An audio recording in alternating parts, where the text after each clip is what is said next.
The Karago 9, a ship hailing from the city of Waterdeep, set sail for new horizons and an unknown world.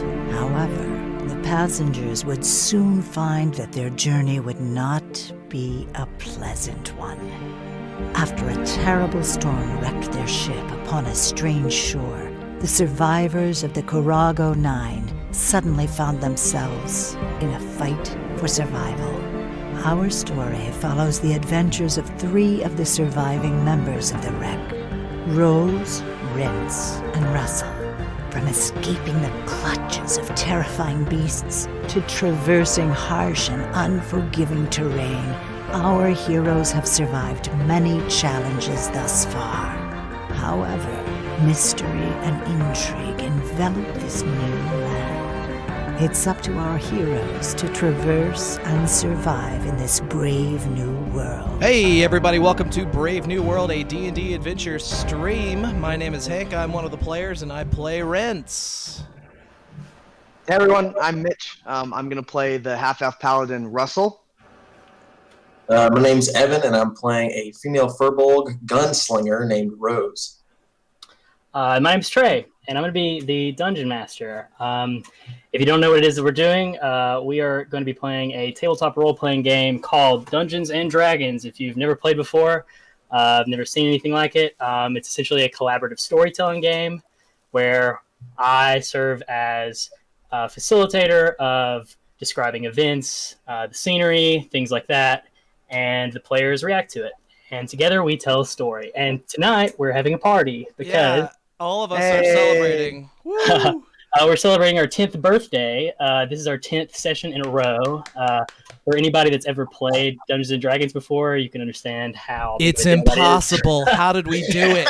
It's very hard. I'm glad that we've made it this far, and I look forward to playing 10 more sessions with all of my friends. This hat is really uncomfortable. Hey, we couldn't have done it without all you watching at home, so thank you. Yeah. Yeah, if you think you're missing out on something, you sort of have. This is only our second time streaming and recording the sessions. So as far as that's concerned, so we have a YouTube channel that we're going to be posting these videos up on. So if you want to go back and watch old videos, or maybe if you don't watch this whole one, you can do that. We've also figured out the button to press to say VODs on Twitch. So this video should also be up later tonight as a VOD for however long, so you can watch it there. Hey, like, comment, and subscribe. On the YouTube channel, we're going to be posting stuff like the intro to this campaign that you just saw. If you want to get a little bit of background on it, we've been playing for a pretty good while before starting the stream, so I can understand that things might be a little confusing, and that's okay.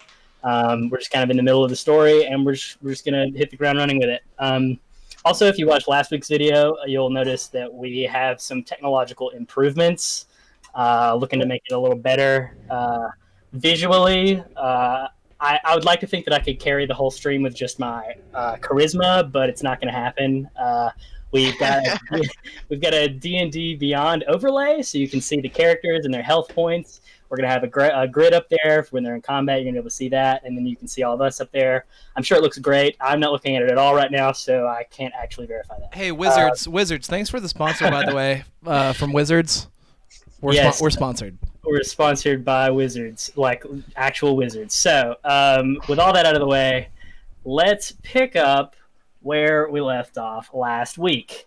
So if you didn't see last week, or you just need a reminder, last week, Rince, Russell, and Rose, which is our players, obviously, alongside the gaggle of fellow survivors that they are traveling with, made their way into the mountain pass of the island in an attempt to reach the western side.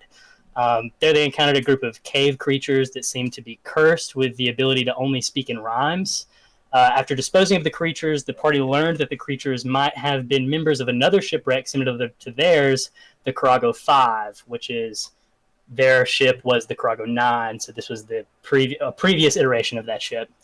They looted the area, finding another mysterious whistle among the remains, and they were met with a decision to go further into the mountain, either death from above or death from below. They chose death from above, and they found themselves traversing a large gold-covered bridge in a cavernous lair of a red dragon. With the help of fellow survivor Penn, the party was able to defeat the dragon and live to tell the tale. So tonight we pick up there. I'm going to try and turn on a little bit of music for us. Here we go. See how that works out for us. Turn it down a little bit. And so, you guys, you're all standing on this bridge that you guys have been battling this dragon on. Kind of broken bridge, just like piles of gold coins spilling off the sides. You kind of look over the edge of the bridge as the remains of the red dragon is just kind of slowly sinking toward the bottom of this underground lake. What do you guys want to do? I'm going to walk over towards the edge where it fell off. So how far is it down? Not very far, right? The bridge is probably about 30 feet above the water. 30 feet? Yeah. So I can like definitely see the drag. Yeah, and the water isn't so deep that like you don't think that it's so deep that if it could sink to a point where you wouldn't be able to see it. Like it kind of seems to be like still hanging out. Like you can it's been a while and it hasn't like dripped out of sight. Is there anywhere where I could like potentially attempt to climb down? And that's not just a cliff face type deal. Yeah, make a perception check. So I'm gonna keep giving out these little tips and hints and stuff to people that don't really know what Dungeons and Dragons is. Basically, all of our characters here have stats. They roll these stats to do things. So right now he's looking for a way to get down this bridge. So he's going to be using his perception stat added to whatever he rolls on a d20 dice. And that's how basically the entire game works. So what's that? I roll a 5, and then I have a +6 for perception, right? Yeah. So 11. 11. It's pretty steep. There is a lot of like crags and stuff in the rock to where if you wanted to climb down there, you probably could. It would be probably a little difficult because it is like just straight down, but you imagine that it's possible. I'll watch Rose kind of looking out over the edge, trying to find a spot. I'll reach into my pack. Hey, Rose, I've got a lot of rope. If you want to get down, I don't have any need to get down there, but I wouldn't mind luring you down there. Yeah, I think that sounds like a good idea. Rance, any chance you could help me out with this? Yeah, I'm on my way. Wait, let me get my character voice. It's kind of a higher... Rince is kind of like a higher, more eager sort of voice. This up here in the head. Yeah, innocent. I'm really trying to capture it. Yeah, absolutely. Absolutely. Penn chimes in. Penn's voice exists in the exact opposite realm. He says, yeah, I'll help too. Nice. So Russell, Rince, and Penn, you're just essentially just going to grab one end of this rope that you have with you and use Rose as the counterweight on the other side to let her down. Yeah, let her down. Kind of, Rose, do you need us to tie you up to it, or you think you're just holding on to it? Now that I'm thinking about it a little more, maybe I could hold the rope. I'm the biggest one of all of us, so maybe one of you all would be better suited to climb down. Yeah, if you'd rather, I'll go down. I don't mind. Hey, I'm just gonna rappel down this thing. You guys got any rope? Actually, you know what? Can somebody else do it real quick? No. Well, I was gonna climb down. Hey, if you're scared, say you're scared. Now that there's weight involved. Okay, so Russell, you're volunteering. Yeah, I'll hold on to the rope and just kind of let them kind of belay me down there. Rinse, Rose, make a strength check. I'm also gonna make one for Penn. I'm doing it.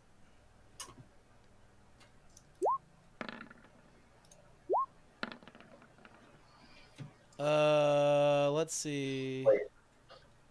Did I roll one? Yeah, you got one. Trey rolled at the same time, so just kind of got rid of it. You got 17. I rolled an 18. Penn rolled a natural 15, so that's pretty good as well. I mean, you rolled what, Evan? 17. No. Okay. Well, you guys are able to it's very hard to get your footing since the entire ground is coated in like 3 inches of gold coins, but you guys managed to like find a brace up against the side of this bridge. As you guys hold on to one end of this rope, Russell, you begin to belay down the side of this bridge with the other. What's your angle here? I kind of want to. First, I want to check and make sure the dragon is dead. Definitely want to make sure. I mean, I know it didn't make any noise, and it's not currently, but I definitely want to make sure we've got a dead dragon. Okay. Since you're not like physically like there with it, touching it or something, I think I'm just going to be a perception check just to see like if at a distance you can tell. Yeah. A 5 plus perception for me is a 1, so a 6. A 6. So you begin to look around. You're trying to look at the water around where the dragon is. You can see the dragon kind of just like suspended, almost floating in the middle of the water. It's quite large. It doesn't seem to be moving, so you could gather that it's probably dead. But something that you do notice is that the water is moving. And it's shallow, like the dragon's only a couple of feet underwater, right? This water is not shallow. Like the dragon is fully submersed in it, but it's not like 30 feet deep. It's probably like 6 to 10 feet deep. Okay. Well, I'm going down, so I'm gonna, land, kind of, start getting my ankles wet in the water, and. Okay. Yeah, I'd say you're probably on just like a little. Okay, I'll explain it to you this way. I think we might be a little off here. You're basically belaying into the middle of this underground lake. Is that? Yeah, but I assumed like kicking off like the stone pillar. Right. Yes, yeah. You can lower slowly. Like I just make sure that you didn't think that you were like on a beach or something. No. You can get barely into it if you want while still on the rope. Yeah. That's what I'm looking to do, is kind of be like just barely, ankles under the water. Yeah. Because the dragon's either floating or, barely above the water line. Right. And it's pretty close by. And I know it's dark down here, but I've got dark vision. Is the magma or the fire the dragon had casting any kind of light that we can see?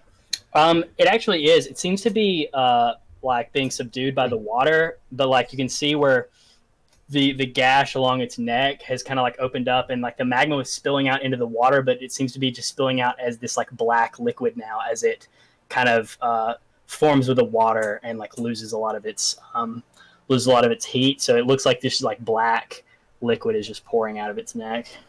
Am I watching all this, Trey? You are. Make a perception check. While that's happening, I'm gonna say, "Hey Russ, do you need this?" And I'm gonna kind of dangle over. Here we go. Handle. No, I'm good. I think Need I'm this? fine down here for now. All right. 10 total on the perception check. Yeah. You look about in the water. You've got a good idea about what's going on, but you notice that there is something else moving in the water. Ooh. Probably about 30 to 45 feet away. Russell, be careful. There's something else in the water.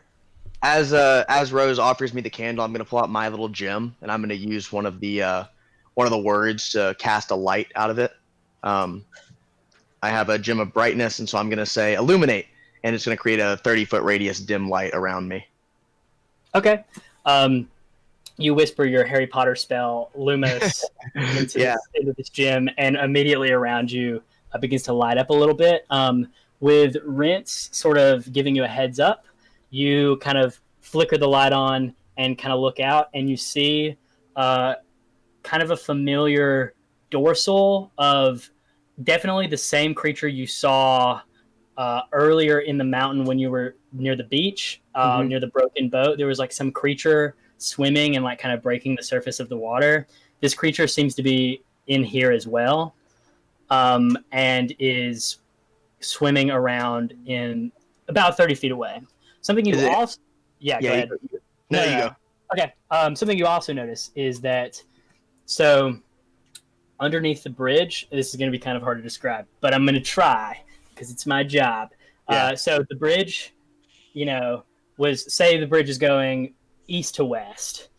Underneath the bridge going west, like basically there was on the west side of the bridge, like the part of the bridge you had not explored yet, like there was like another door that led to somewhere else. Underneath the bridge in that direction, it's actually open cavernous area, and the lake continues that way and continues toward another shore that you have not seen. And there also seems to be some sort of light coming from that direction. But you can only see that now because you're actually underneath the bridge looking that way, that the lake actually continues underneath and keeps going. Okay. Is that finned creature in the water, is it swimming towards me or just kind of nearby? It's you with your current perception checks and like the fact that it's kind of like on the edge of where your dim light can reach. You can't be certain, but it is pretty close. It's within about 30 feet. I'll yell back up. Hey guys, pretty sure the dragon's dead. Anything else y'all need down here? I mean, it's just kind of empty and barren, and I think there's some stuff in the water. If y'all could pull me back up, unless y'all need. You need to get back up here, man. That thing doesn't look good. That thing does not look good. I'll give the rope 2 tugs, and that's the signal to get pulled back up. No, see, y'all didn't talk about the signal before. Oh, okay, yeah. Wait, I start lowering you into the water. You give the universal 2-tug symbol to come up because I guess that's a thing, and you begin to belay back up. As you do, Rince and Rose on the top, you notice that the creature the water begins to kind of split and wake toward the dragon in the middle, and you see like a large row of teeth like break the surface of the water and begin to like eat portions of the dragon as it like lies in the water. That's cool. And then Russell, at this point, you're getting like pulled back up as you're just like slung across, probably like a couple thousand gold pieces. Yeah. And then you're now back up on the bridge. Speaking of those gold pieces, last episode I used one of those gold pieces to That's true. Impale my dragon foe. I'd like to take a couple of those things just for like future ammo. Yeah, you know I thought you were gonna try and find the exact one. That would have been a challenge. Rince is ambitious, but not a fool. It's very easy enough. Very easy enough to bend down and collect a few of these gold pieces. Nice. Interestingly enough, they're not all the same mint, but you do notice that a majority of them are minted from Waterdeep. Oh, okay. Hey Trey, Yes. just out of curiosity, how many of these could I reasonably gather? I mean, if you're looking to, usually we wouldn't be talking about the whole weight of gold aspect, but since literally it basically would just be the weight of gold that's holding you back here, I mean, if you seriously wanted to gather like a couple hundred gold pieces and just throw them in your bag, you probably could do that. I mean, it's just going to be added weight to you. You don't know if it's going to be something that would be useful, but like, yeah, you can add, I'm going to do it. Just because I used gold before. Oh, Rose, you got to make gold bullets, dude. That'd be raw. You guys have never, you probably, I would imagine you have not ever seen this much money in your life in one place. Corey Hershey, hello. Also, Jonathan Arrington was asking if we could see his chats. So, anywho, so I'll say you get 200 gold pieces. I would also like to pick up 200 gold pieces. Okay. You want to make it 3 for 3, Russell? I just want to know how many rupees fit in my adult's wallet. That's really the question I've got here. Yeah, well, once you level up and get the bigger backpack, you'll be able to hold 500 gold pieces. Good to know. I want to take 1 gold piece. Okay. You pocket a single gold piece. Mm-hmm. I want it to be a Waterdeep style. Okay, easy enough. That's the majority of them. So you guys load down on a treasure who knows the value of. It reminds me of home. And what's the plan from here? Well, there was like a door on the other side of the bridge, right? Right, that's the side of the bridge that you're on. Okay. Yeah. So what's the deal? What's the deal with the door? All that? Can I make an inspection check? Well, you could if that was a part of the game. You can make an investigation check, though. Yeah, that's relevant stat. I'm doing it. Oh, it rolled behind the screen. Wow. There's no way I'm gonna see it unless I pull up the chat. Okay, it was a 17. Plus 5, so it's 22. A 17 plus 5 for 22. Yeah, easy enough. This looks to be another one of these rough-hewn stone doors where it's more just like it was like a hole blasted in the wall that they've just roughly hinged like some large stone to. If it were to open, it would probably make some stone on stone sound. Viewers, brace yourself.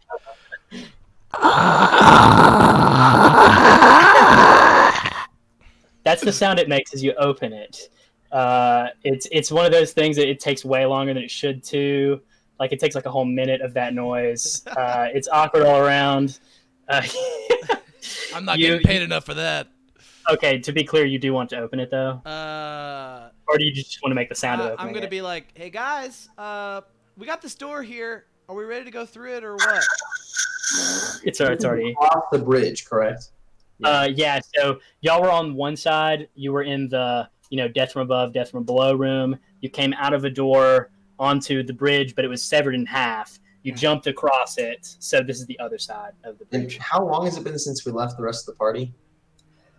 Honestly, not a super long time because before you came to the death from above room, you regrouped with the party.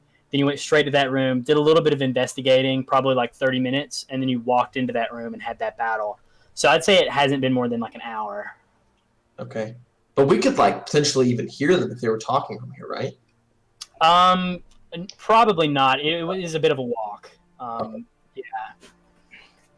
Guys, I think we can head on. I think we got enough time right now. Finn, how are you feeling right now?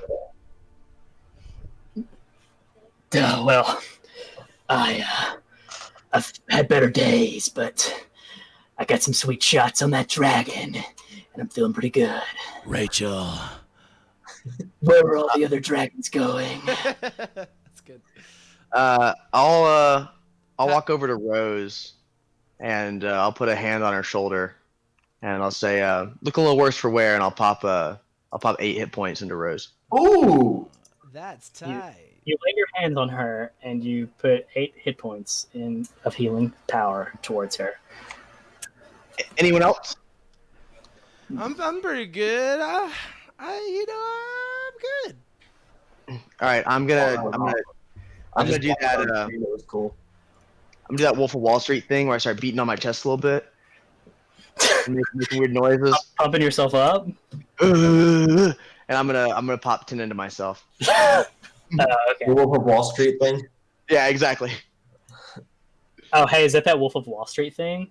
Hey, that's that Wolf of Wall Street thing. All right, we're Right. not being sponsored by Wolf of Wall Street, so we gotta stop. Yeah, that's. Oh, dude, I just watched my hit points go up on stream. That was sick. Man, that's crazy, dude. Wow. Movie match. Wait, I mean, we're not watching on stream. Oh no. Playing our own views. Wait, you guys are playing just from the lag from the stream? No, I went to check it out to see if it updated on the thing, but it did. It grew. The number grew. It was pretty cool. So right. you pump yourself up and also pump yourself with hit points. What's the plan? Pathfinder. Yeah, let's keep heading on if everyone's ready to go. I'll walk towards the door, and I'll real quickly just rip it open. Not any kind of like slow, methodical thing, just real fast. What would that's that's probably going to be the most efficient way to open those doors from now on because Yeah. There's not a whole lot of noise there at all. You just open it real fast. This room is it feels like pretty like another large cavernous room, but there is some defining features. So, essentially, in front of you, you've got like a 20 or 30 foot wide walkway that kind of spans the whole length of the room in front of you, and then there's nothing in the middle as 2 large staircases on either side descend down like maybe 20 feet or so. And what that makes room for is in the middle, you see the underground lake continues through here. So like if you sort of like walk through the door a little bit, you're now standing kind of like on a balcony looking over the lake. And there are 2 large staircases on either side that lead down to a beach that's on the same level as the lake. Is this the same beach that had the light on it that I was thinking?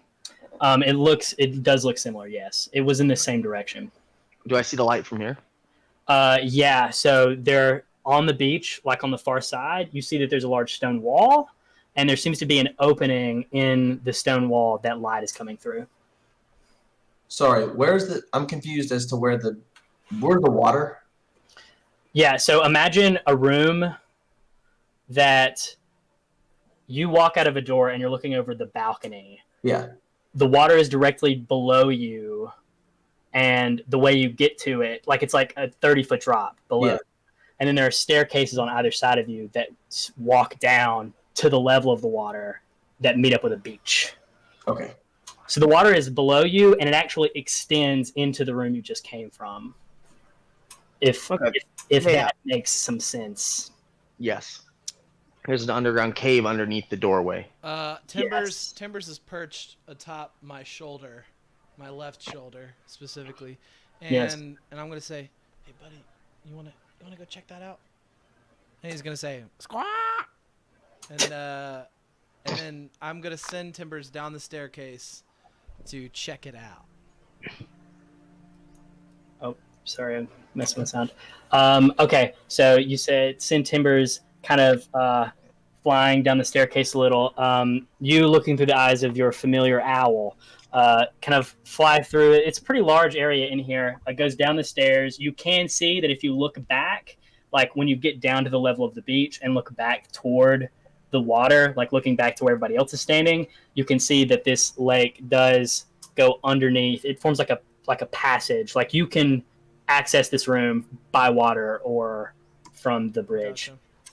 So you can kind of look back out and you can see the water moving pretty aggressively back in the room that you just came from, because right underneath the bridge over there is where this creature is feasting on the remains of the dragon.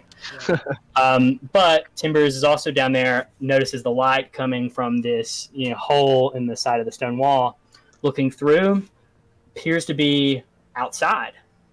Natural light shining through. Seems to be pretty rough from what you can tell. Like as far as the terrain, seems very sand and dirt, pretty harsh. Like definitely like not like forest on the other side. Okay. I will relay this information to my my comrades. Yeah, guys, there's looks like there's a passageway to the outside over there. Might be worth checking out. Like, is it big enough for one or all of us to get through? I think it's big enough to get through. Yeah, it's like doorway sized. Yeah. Yeah, we can head over. You didn't see anything suspicious on the beach, though, did you, Vince? No, didn't really see anything suspicious. Just the passage. My gym is still lit as we're moving, so we've got some light around us. Okay.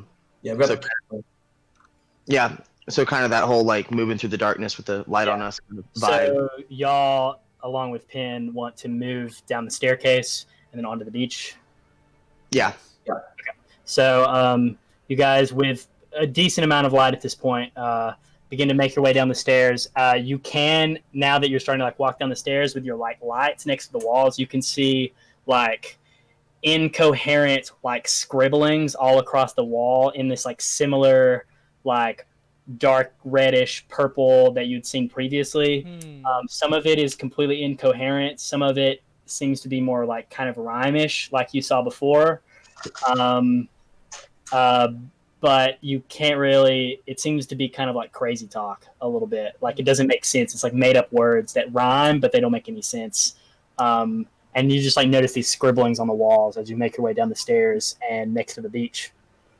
Then on the walls, kind of like around the hole in the wall, like that leads to outside, you see like some more scribbling. But this time you can make it out. It's the words, "the harmful rays," scribbled like a bunch of times around the outside of this doorway. The harmful rays, huh? Yeah. Before we, like, I'm gonna go up and like I'm gonna kind of just like barely put my finger in like the area where the light is coming through. Yep. And just see if anything happens. Just kind of I guess Timber survived, didn't he? stick your hand out. Timbers didn't go all the way through it; just looked through it. I mean, you guys can see through as well, but you just kind of like stick your hand into the light. I mean, nothing. I mean, nothing happens of note. It's pretty like it's kind of hot outside. I mean, this is sunlight from the best you can tell, so it seems to be bearing down pretty hard. But I mean, you don't begin to melt or anything like that. Is there a lot of it in this place, or does it just kind of feel like a lot because it's all darkness? Like, Yeah. So like, I mean, outside appears to be natural light from the sun, so there is kind of like a bit like pouring in, like very stereotypically, like sunlight through a window, where it's like creating like a splash onto the ground near you. And it is, yeah, it is pretty like prevalent because there is no natural light inside this cavern, so it does appear more defined than it would normally. But I mean, it seems like daylight. yeah, as Rose sticks her hand through and everything's fine, I'll turn to the group and I'll say, all right, keep it on. Find that path, Russell. We're going to walk on through this opening. Okay. You guys walk out of the what's the order here? Pathfinder, Russell at the front. It's Norm. The Norm. Yeah, it's Norm. Yep. Norm. Normie. This is Alpha. It's me, Pin, Rinse, Rose. Yep. Russell, Pin, Rinse, Rose is formation Alpha. Pin is second. Yes, he is. As you make your way out, Russell at the front, eyes having to adjust to the light a little bit because this is the first time in probably 24 hours, because y'all spent the night in this cave and then have been exploring it all day. Probably like 24 hours or so that you've seen natural light, and it's pretty brutal. Like, first thing you notice is, I can't really understate, can't really overstate. It's going to be one of those. How much? I can't state it. Don't state it. I can't even. It's unstable. This looks like you're in a straight desert. Like, for like literally as far as you can see, it is like sand and dirt and like rolling like dunes and hills. Like, you look out over the horizon, you can't even see, like, obviously back from where you just came from is the large mountain range that you've just passed through. But so like you came from the east. So if you look to your right, which is north, to your left, which is south, and then right ahead in front of you, which is going west, nothing but dirt and sand. Can I get Timbers to fly 100 feet up? Give me a bird's eye. Yeah. Timbers goes up, and then make a perception check for. I will do that. Timbers. And DM, back whenever we saw Eliza, 18. she told us to go west. Like, she said that was whenever we asked her, like, what do we do? And she said, go west. Yes. Well, make a history check. We'll see exactly what you grasp from it. Right. What is that total? 15. Also, perception for Timbers is an advantage, correct? Oh, yeah, Yep. you're right.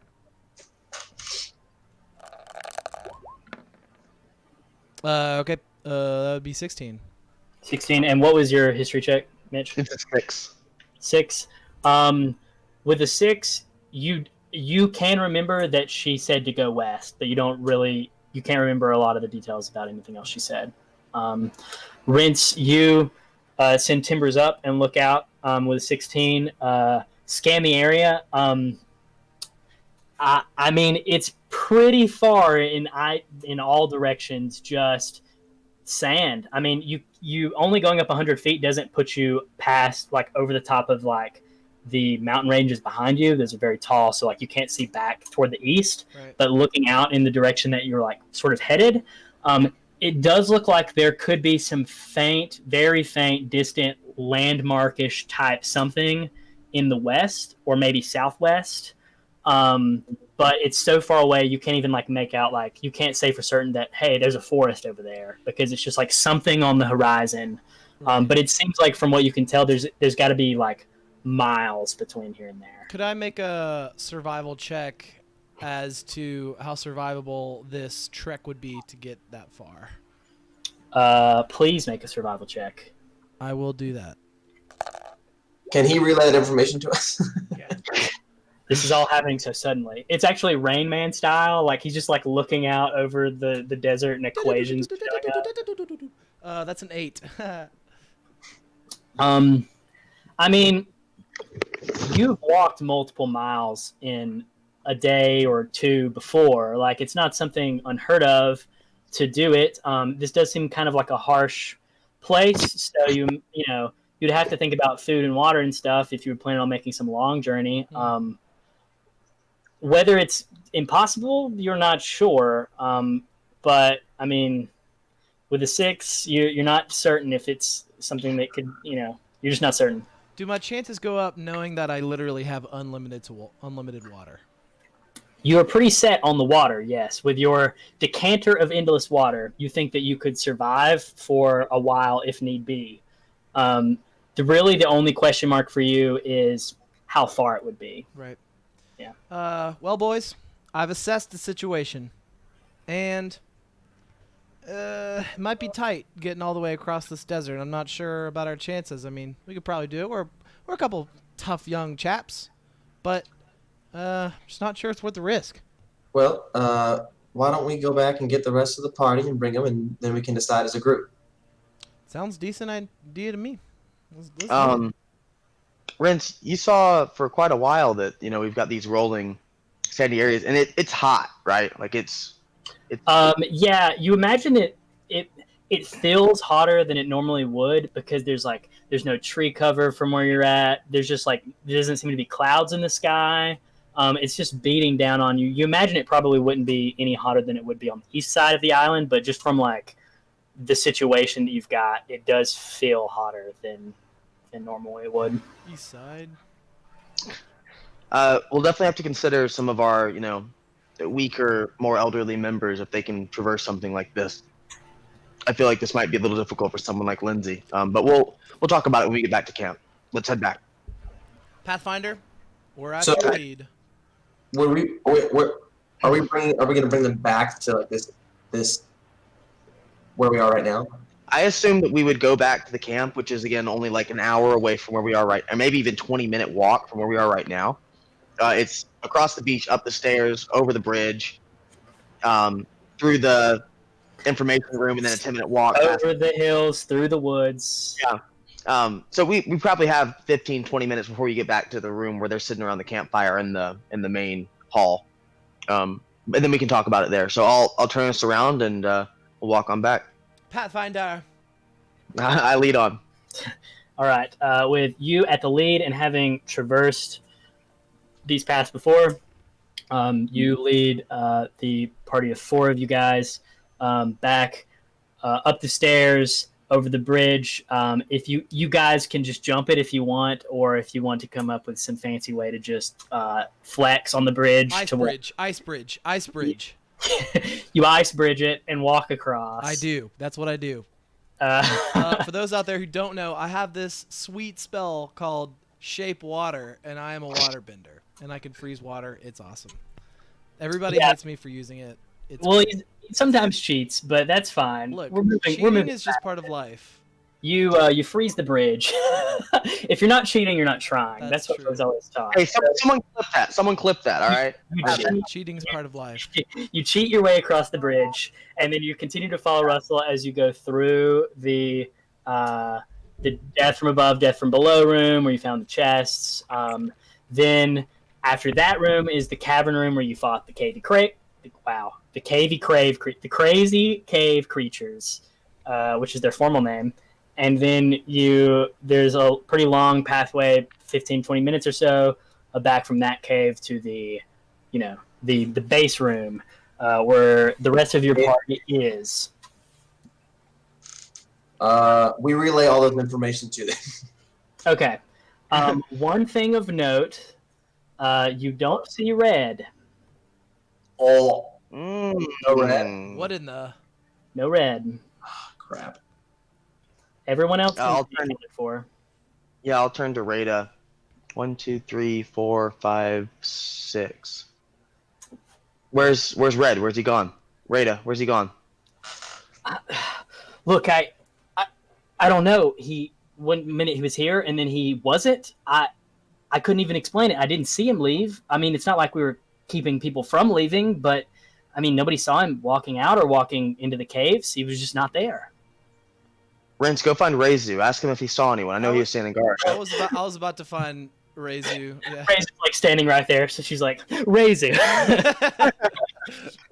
Reizu, did you see him?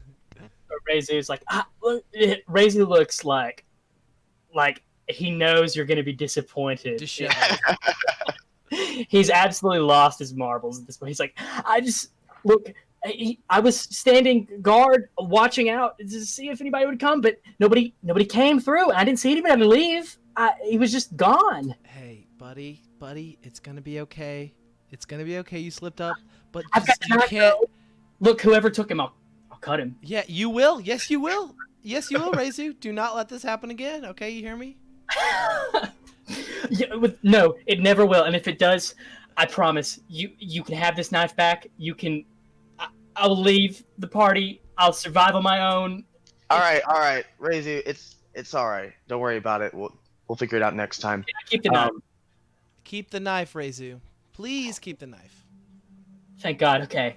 All right. No one will ever leave my side again. Rose, use Turns around and just back to staring intently at the rest of the room. Rose, you know what to do. Turn invisible. Oh. That'd be funny. So Red is gone then, huh? This is Rada again. I mean, yeah, I don't know. He seemed a little sketch to me. Anyway, I don't really know if I don't know. I think he might have some sort of power that allows him to become invisible, sort of like you, Rose. It must have. I don't know where he went. I don't know if he followed you or if he left. But if that's the case, he's trying to do something subversive, and I don't like it. Detect magic. You cast detect magic. 30-foot radius around you. Yeah. You don't pick up anything abnormal. You pick up a couple, obviously, like the whistles and things like that. Some of your equipment. So, oh shoot. Did he have a whistle? He had one. I had one. You have one. I don't. Not yet. I'll turn towards Francis and say, Francis, tell us what you saw. Dude, he definitely killed him.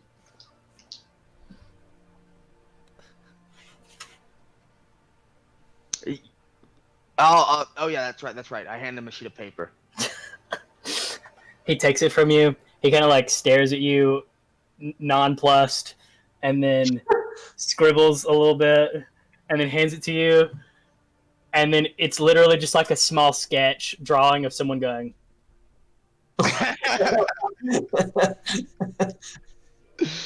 Okay. No worries. Again, we did find, a passage out of the cave. It's more of a desert. Ren's kind of ran some recon on it, and it doesn't seem super hospitable. We might be able to make a trek or two, try and see how far we can get, but it might be a real distance. What's everyone thinking here? Rada speaks up. She says, "Well, I mean, if I don't know what to believe. I mean, the stranger that gave us this whistle, she said that the western side of the island was safer than the eastern, and I mean, I would like to believe that. I don't really know what to believe, but I mean, I feel like maybe taking a risk on the unknown is probably better than. I mean, what do we have to go back to? It's a good point. You guys, I think it's about time that we make a decision about what our goal is here. I think it might help in our decision-making process. Are we, as a group, are we looking to make this place our new home? Are we in search of friends or a permanent settlement? Or are we trying to get off the island and go back to Waterdeep? I think this is an important thing for us to decide. Rince is going to get out his contract writing parchment and pens that you just keep on you at all times. Yep. Are you keeping minutes for this meeting? I am. So let's the Karago 9 meeting number 1. Session begins at this time. All right, Rose started us off. Who wants to speak next? Well, Russ, as our decided leader, I'd kind of like to hear what you have to say. It's been a tough day and a half, 2 days. We went from finally being able to get on our own feet, spread out, find food, have water, to basically being ransacked, to having to run away from our homes, to finding another settlement that ran us out of their home. It's been tough. I really think that we need to find a place that's safe for all of us first. I think those end game goals of I definitely don't want to be stuck on this island forever. I think it's important, but I think we need to start with finding a place that's safe for all of us first. Yeah, I mean, we killed a dragon in this cave. I mean, what could be more powerful than a dragon in this place, right? He says, looking at the camera. Yeah, he had to check which camera it was. I can't do that to you. I think that's a fair point, Russ. Unfortunately, I feel like in the past that mindset of like, well, for now, we're gonna just find shelter, has kind of led us to be a little bit slow in our movement, and I don't know. I guess I'm just anxious to. My mind is racing, and I don't know if maybe it's a little bit of I've been on the run for a long time, and I'm a little tired, and I just want to know what I'm supposed to be doing. I have an idea. How about we keep capable people who can defend our people here in the cave, and we take scouting trips outwards to see what's ahead, and that way we know maybe there is something better to go to, and we can return here to rest up. So you're saying, to find a camp for most everyone else, and then maybe us four, or a couple others, Yeah, kind of this could go be our out, camp. look for opportunity. I don't think that's a terrible idea, Reigns. The only issue I have with that is that M found us here. Obviously, other people know about this camp. It's only a short, carriage ride away from their old settlement. We're pretty close. We're not protected, and it seems every time we leave the party for a significant amount of time that bad things happen. I'd feel more comfortable if we were further away, but I think in the meantime, it might not be a terrible decision to arm this group, prepare ourselves, and try and maybe take a couple journeys day out. I think that is a great idea, Rents. Leaf speaks up. The kind of stoic human male with these tattoos of the skulls on the back of his hands that is the resident doctor. He kind of speaks up and says, "Look, I mean, I think sticking together is obviously a great idea, but I think some of us have grown a lot on this whatever journey, whatever you want to call it. And I think if you had to, I mean, we've kind of gotten ourselves into a lot of bad situations when you guys leave, but I'd like to think that maybe we could handle that sometimes. So at least now." this is like the end of the bench warmers, where all the nerds could actually play baseball. So you guys are actually competent now, Yeah, huh? well, they couldn't really play baseball. It's like a thing where like some exploit in the system, or like some like really lucky thing happens, and all of the other people. Okay, just... it's like the end of dodgeball then. Yes, this exact moment of Dungeons and Dragons is actually just like the ending of Dodgeball. I call Ben Stiller. So, anything else for this meeting? Who wants to be in charge of if Rose, Rent, and myself are probably going to flagship these missions outside, in exploration. Who feels comfortable heading the security of the group while we're gone? Rada speaks up and she says, "Look, if you want my opinion, if your travels are going to entail exploring new places on this island, some places that we haven't been before, I think I could be some help in that realm. I can stay if you want me to lead, but I think Leaf and Penn even could look out for survivors here if you need me to come along for any sort of exploring." I'm going to snap, and Reizu knows that that's his signal to come by my side. Here's my candidate. I think he's well equipped to protect our people, and I think he should be in charge of security while we're gone. He pulls out his knife.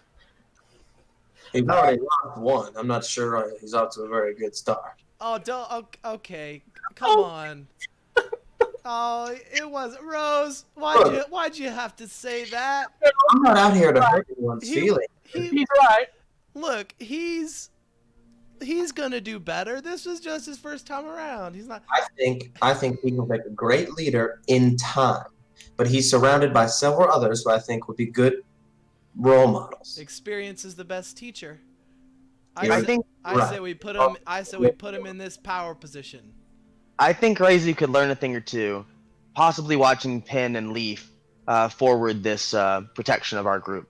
Rada, I do think you'd be a massive asset to us, especially in the way that we're going out right now. I know nothing about traversing sand. I'm sure your skills in survival should definitely be able to help us out. I don't think that's a bad idea at all. Guys, are we okay with Pin no longer being our best friend and Rada being our best friend? Pin, it's been a good time adventuring with you, man. Yeah, I feel like I've kind of come to know you as more of a brother.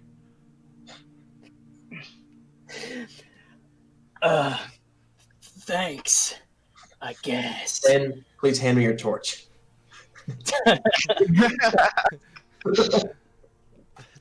Turn in All your right. jersey. Is the way off the island that way? He kind of. It's probably Yeah. the most joking thing you've ever heard Pin say, and immediately his demeanor goes back like super straight face, and he's like, "I'm serious though. I'll defend these people. I was born to do it." Yeah, we believe you. I Please believe don't him. kill us. Well, and don't forget to feed them too. That's right. Make sure to read them their favorite stories every night. So right. Our precious NPCs. I mean friends. That's right. What was their favorite books again? I can't remember. I pull out some of the ledgers we found in that one investigation room. I need help. these are the favorite books. You pull out a ledger that's essentially a log of supplies being Yeah, exactly. being imported and exported on ships. Yep. And takes a look and says, "I'll read this to them every night before they go to sleep." I'm gonna leave some of my slam poetry behind as well. I won't make you come up with some on the spot, but in the future, I will want some of this slam poetry. At Waterloo, my home. I left it. It's gone. Darkness surrounds. The storm consumes. This island, mystery, intrigue, friends. Not sure. Waterloo. Waterloo. Oh shoot! It's water deep, isn't it? Everybody starts Waterloo. Yeah, everyone snaps a little bit. I like that. Pin says, "That one confuses me, but I'll read it to him." Thanks. Hey, DM Trizzy, I'm gonna take this time to reload. Are you expecting to pop a cap in somebody real quick? Or? I'm figuring this is like a good amount. I would like to load my weapon and take a shot right now, please. This seems like maybe it's short rest-ish. Right, this is short rest-ish. So if you guys want to take a short rest while you're doing this, feel free. Yeah. So you guys are planning on bringing Rada with you and leaving everybody else in the capable hands of the various, I'm not going to say the word NPC, even though I just said it, survivors, and let them sort of be on their own here where it might be a little safer while you guys go do whatever it is you want to do. I'm gonna roll a hit die to try and heal up. Yeah, this is a short rest, so if y'all would like to do that. I rolled a 2 + 1, so 3, so I'm back up to 4. I got 10 plus 2, 12. I'm back to full health. And adjust those in D&D Beyond so that all of our viewers at home or people who watch this on YouTube or me when I watch this inevitably in the future trying to figure out what it was that I did all of those years ago will see the health. Wait, no. We actually won't see that on YouTube. Yikes. Hey, Trey, what's my hit die again? I forgot. You are a wizard, so you have a D6. Okay, and I have 3 per long rest, right? You have 1 per each of your level. You're level 4 now. So 4. Bingo. I'd like to please finish my handle, please. That's 1. Yes, 2. I will say that in this time, you guys are essentially, because it's only around, and you guys actually saw the outside when you went outside, so it was around high noon. So Come on. it's just about halfway through the day. So like you guys got a little rest on. You're like kind of preparing yourself for what you're going to be doing next. Power nap. Little power nap in there. So what is what you're going to do next? Wow, What was that? that was a real weird way to say that. Weird. What is the? So what is that? That's what I get for trying to be kind of dramatic when I'm saying stuff, but not saying any actual words at all. Just saying nonsense. Trey, let the drama speak for itself. I figure we go back out to the door. Yeah, the desert door. The desert door. The desert For the door. record, this is formation beta, and this is Okay. Rada. Oh. So It's Beta Rada. Beta Rada. ADA. Yes. Beta. Beta. So Rada at the front, and then you guys in some sort of formation behind. Maybe a triangle, maybe a wedge. Or a straight line. Rada. I mean, if you want. I mean, this is a mystical game of magic and intrigue, but if you just want to stand in a straight line, you can do that if you want. So you guys walk in a straight line. I'm gonna crawl on my hands and legs. Well, you know what? You can do that because you can do anything you want. All right, that's what I'm doing. You you crawl like a baby on your hands. More like a bear. I was thinking bear crawl, but baby crawl also works. Okay, well that's gonna get pretty exhausting, but go ahead. Never mind. You guys walk/crawl your way back to the desert door with Rada at the helm, and so you guys are here at it. I mean, I guess talk me through what your strat is. Do y'all just want to head west? I would like Timbers to fly 100 feet up, be my eyes in the sky, kind of just like passively through this journey, make sure there's nobody sneaking up on us or anything like that. And I would also like to take water breaks ever so often, you know, every 30 minutes, nice water break. That's my big thing. I'm all about the water. How about those water breaks? Yeah, I don't want to get dehydrated. I'm really into drinking water while we're moving. That's cool too. We gotta take a break, man. We were working hard. If we stop, we're like stuck here in the middle of the desert. It's not exactly relieving to stop moving. You're right. You're totally right. But there's no shade anywhere. Are you gonna cast a shade every time? Yeah, I'll cast Spencer's. Yeah, you have that disc. 4th level shade spell, right? I have a disc, and people can get under the disc. I'm not so sure that it actually gives shade, though. Isn't it like transparent? You know what? We'll cross that bridge when we get there. You guys just wait. What was that? You guys begin to. I mean, going west. I assume Rada is at your command. So you guys just kind of take off westward, traversing the desert. As I shift to some desert music that I've prepared for this occasion. It's really loud. Can y'all hear it? I like it. Yeah. It's nice. I definitely can't hear it. I think it's because you don't have headphones in, but it's like soft whistling of wind. Good. I was thinking you were gonna go the Super Mario 64 route. Wow, wow, wow, wow, wow. I'm saving the 8-bit music for later. Okay. You guys begin to trek out. You do walk for quite some time. Let's say Timbers up above, constantly looking out. Make a perception check for Timbers. I will do that.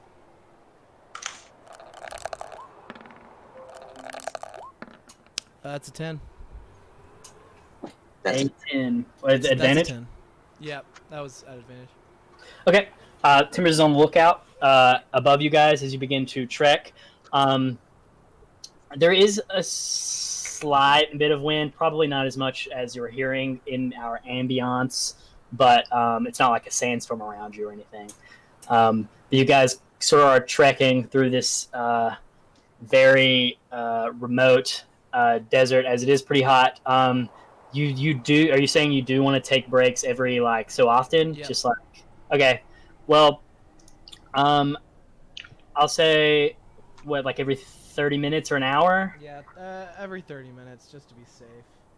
We Okay. gotta stay hydrated, man. I mean, we can drink and move. I don't think there's a reason to stop, though. I mean, we're gonna drink water as we get thirsty. Just because you're in shape doesn't mean everybody else is in shape. You gotta think about these things. You guys walk at every 30 or so minutes, kind of get your breath about. You drink some of your endless decanter of water. Keep moving. You guys walk for a couple of hours. It's kind of like, it's kind of getting in that like 2 to 3 o'clock-ish range, so kind of actually almost more the hottest part of the day. When eventually Timbers kind of sees something on the horizon a little bit. Still pretty far away, but I've got to loop my desert music or it's just going to go off. For those who don't know, Timbers is my pet owl. He's magic, and he's an owl. Maybe when the desert music goes off, that just means you're not in the desert anymore. So congratulations. That was easy. It's just how long it takes for the music to go off. You very faintly in the distance can start to see something. But I can't see what it is. It's just on the edge. I mean, this is something that's probably, miles away. Trey, will you quickly refresh me on passive perception and what it means? So passive perception is just your ability to just perceive stuff naturally when you're not actually actively doing so. So, like, passive perception might come into play when you're asleep and something happens, like someone's trying to sneak around and they don't roll a higher stealth than your passive, so like wakes you up or something like that. Thank you. After a little while, it seems like this thing on the horizon seems to be getting a little bit bigger for Timbers. And you guys even begin to hear a small, like a sound in the distance. It starts like a small hum, like a distant hum, but it begins to build as you guys can now also see sort of, so like not directly in front of you, you guys are heading west, coming kind of like from the north. There is something like moving towards your direction on the horizon. It's a TIE fighter. Oh god. Yeah, it's like there's like red smoke from behind it. Wait, Red's piloting the TIE fighter? Yeah, that's canon. That wouldn't be the first time Dusty came from another universe to our world. Wait, who's Dusty?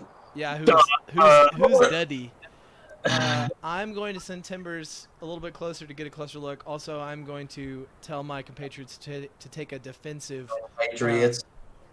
Take a defensive position, guys. There's something coming towards us fast. You guys line up in your like stereotypical like the pose that you guys probably practice at night, where one of you puts the shield out in front and the other two like flank it Charlie's Angels style or something. I don't know, whatever gets it going for you guys. As Timbers kind of flies a little bit forward and, kind of getting a little bit of perspective, dust and dirt begin to kind of whip up around like the area in front of you guys to the north as wind begins to pick up in the direction that this shape is like coming from. And you realize that it's coming at you pretty fast.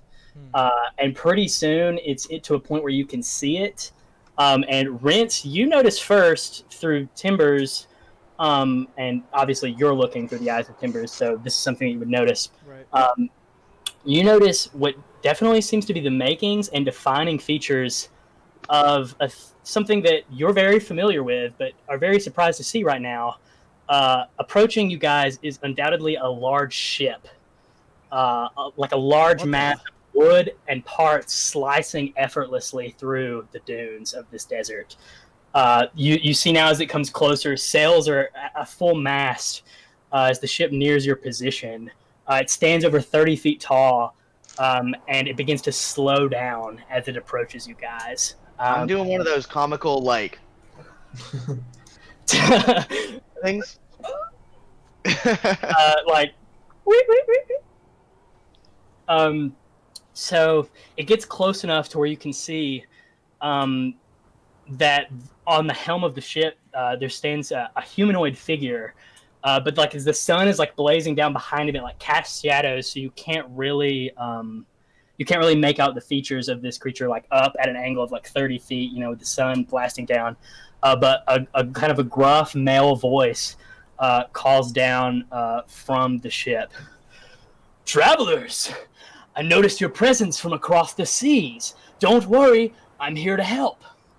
And you see the figure grab an object from the side of the ship and toss it towards you off of the boat. And you see a circular flotation device as it like the rope kind of trailing behind it. It hits the dirt in front of you and just kind of like bounces and skips off of the dust and just kind of lands at your feet. Trey, I'd like to know if we are hallucinating. You know what? Make an insight check. Okay. Sorry, I'm slow. I'm slow on the digital rolling insight check. That's a good roll. Plus, one moment, everyone. It might be minus something. Oh no, +6. It's 21. It could be minus, but it also could be +6. Insight was charisma or not. Oh no. Okay, so you're looking at this. I mean, you're not super this is definitely not like some desert illusion where it looks like there may be a body of water or not. Okay. This large thing has entered your vision and is like physically like it comes off the boat and skids off the dirt. Like if this is an illusion, it's the greatest illusion you've ever seen. Like this is very real looking to you. Okay. I'm gonna turn towards the group and kind of like assess and just be. I mean,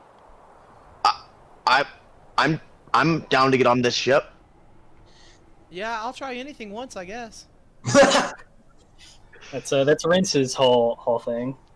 Rada, you think we'll give this one a shot? This is kind of interesting, right? With her backpack with all like the maps and parchment spilling out. She's like had her head in this map, walking forward the whole time, and she's like looking up over it now. She's like, it seems like an adventure to me. This ship is not on the map. I'm gonna. By all accounts, it doesn't make sense. I'm gonna grab the life preserver and like put it over myself. I'll give the instinctive double tug. Can I try and walk around like towards the side of the ship and see if I can see or hear anyone else on the ship? Make a perception check. Russell, you kind of like throw it over you and kind of give a tug, and you hear the voice from behind you say, "Oh, yes, let me help you." As kind of like leans over the side and begins to like by himself. It seems. Rose, your roll is a total of what? Sorry, I didn't hear it. 9. You go around and look. From just like looking at the deck of this ship, it appears that there's nobody else there. You don't hear anybody as he just goes up to the side and begins to pull on this rope. And Russell, you're just getting dragged up in the air around it as he begins to pull even farther. And eventually, as you get closer, you can make out like this tough, pale green skin of a half orcish figure. He's got like kind of like cloth that kind of like dawns like around all of his like his neck and things, like anything to keep the sun off of like some of those parts of his body. He has like a large, almost kind of cliche like pirate hat looking thing. Like it's just like, that kind of shape with like a feather in it. And it pulls you up and then like like drags you like over, and you just kind of like spill across onto the floor of the ship. He's like, "I'm glad I could get to you in time. Let's help your friends." As he like takes the flotation device from you and throws it back over. I'm gonna be like, help, I'm drowning. Don't worry there, Absolutely. traveler. I'll help you. Please help. I'm drowning. I can't swim. Ice cream. Ice cream. I'm gonna grab onto the rope. I'm ready to. I'm sitting down, crisscross applesauce on it. Okay, you sit down at an awkward angle and grab it, and you see Russell from the top of the ship, this half-orc figure, grabs the rope. It is like anchored on his side of the ship, so it's not like he's holding the entirety of the weight, but he grabs the rope and he begins to pull, and it's a lot harder than it was to pull you, but he doesn't ask for assistance. It's water weight. I swear it's water weight. It seems kind of slow, like you're like, oh man, I feel like this could be a lot faster. But like he's like determined, and like after like 30 pulls on this rope, Rince, you're like being pulled up like 2 inches at a time. You also get spilled over onto the side of this ship. Oh, hey, my name's Rince. Nice to meet you. What's your name? Oh, Rince, it's incredible to meet you. As he holds out his thick, burly hand and gives you a shake, says, "I'm the captain of this ship, Captain Narsh." Oh, Captain Narsh, so great to see another seaman. I haven't seen another fellow, sailor in a while. It's good. It's incredidible. I so much in common here. I haven't seen another human being in quite some time either. Whoa. But these seas are harsh, and it is my duty to. I peruse these seas all day, making sure that travelers like yourself have some help when you need it. Yeah, definitely. Thank you for saving us. Well, that was a close one there. Wait, you have more travelers, correct? As he like yanks the flotation device from you and throws it back over. Rose is desperately searching for any other way to get onto the ship. Yeah, with your previous perception check, there's a ladder, like would be stereotypical like. All right, I'll climb up the ladder. you climb up the ladder. I think Rada is going to do the same. Okay. So the girls of the crew just take the ladder on up as the flotation device just kind of like is just sitting there in the dirt. He says, "Oh, good, you found the ladder. That's perfect." And as he begins to just kind of like pull the device back toward the ship, and eventually you two, Rose and Rada, make your way on top of the ship as well. And now he's just kind of like, he's got like a really stereotypical like hands on his hips like this, kind of like beaming at you guys. And he's like, "Oh, it's always good to save the ones lost at sea." Yeah, we're so thankful. How long have you been stranded out here? An afternoon. It's Did been your ship crash somewhere near here? not too far away. But yeah, we did come to be shipwrecked on this island. That was a water ship, just to be clear. Well, I mean, that's what ships sail upon. Yes, but good distinction there. What's your name? My name is Rose. As he kind of hands out his hand for you. You guys you're a little bit taller than him, but he is also a pretty large, humanoid figure. Trey, this might be, looking too deep into the obvious, but can I make an insight check to see if this guy actually believes that his ship is sailing in water? Make an insight check. While Rince is doing that, do I recognize, is this familiar to me? Does this boat look familiar to me? Make a history check. 22. Okay. A 22.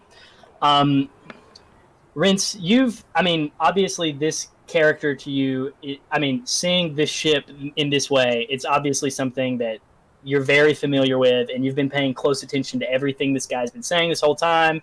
And you're very curious of what's going on here.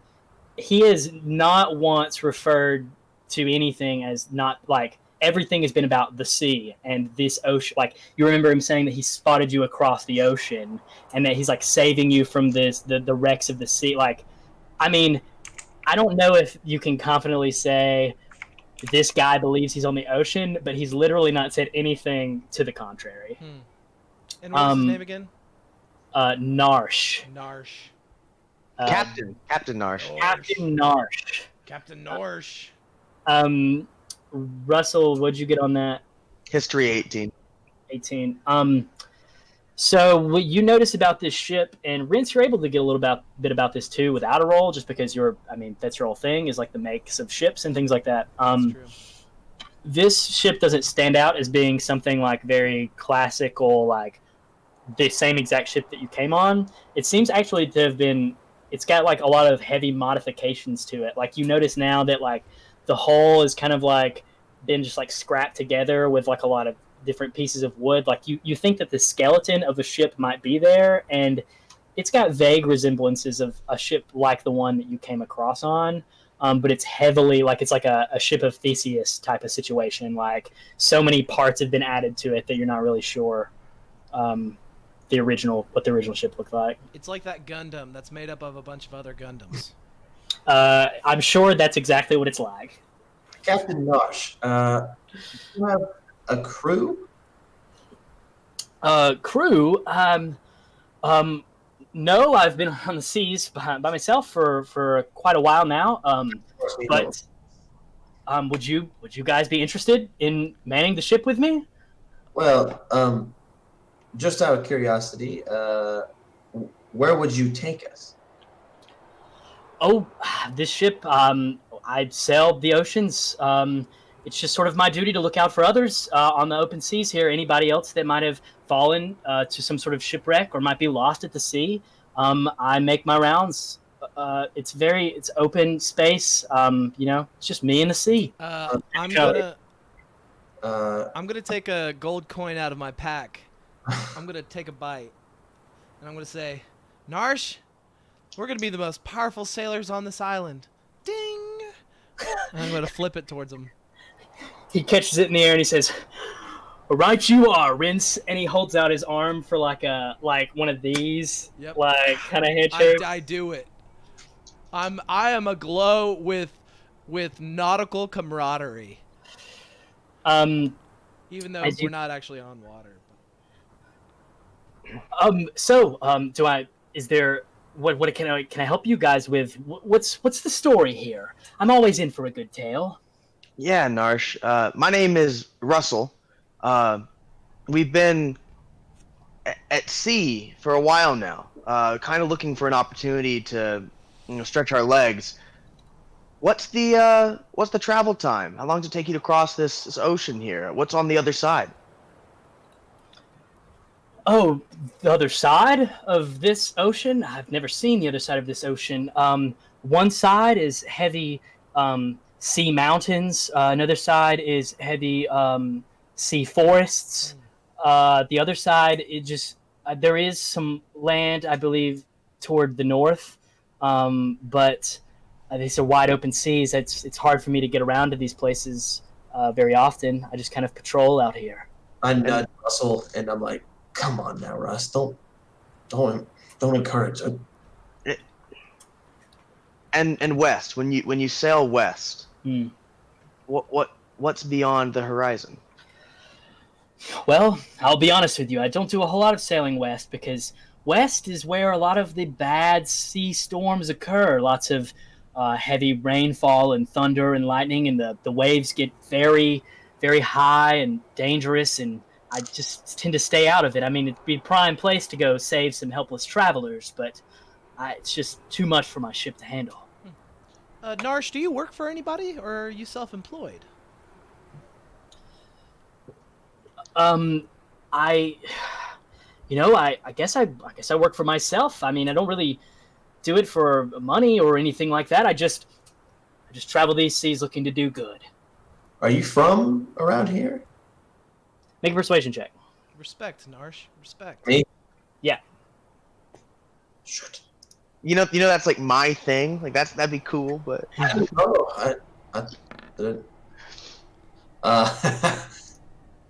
persuasion. Yep. 13. 13. He kind of like starts to kind of like stare out among like just kind of like off into the distance, and he kind of loses a little bit of that like beaming smile, and he's just like, I don't really remember a whole lot. I feel like I've been sailing these seas my whole life. Do you know how long you've been here? I Captain Narsh. Yes. Sorry, I think I might have lost you there, Mitch. What'd you say? Oh, I stopped whenever Rose said more things. I think she asked if you knew how long you've been sailing. Sorry. Oh no, yeah, I got that. Oh, I think he's refreshing. It seems like it's like So yeah. Oh, there he is. all right, yeah. So sorry, where were we at? I think Rose asked Narsh how long he's been sailing for. If you remember. You missed it, but I did say it.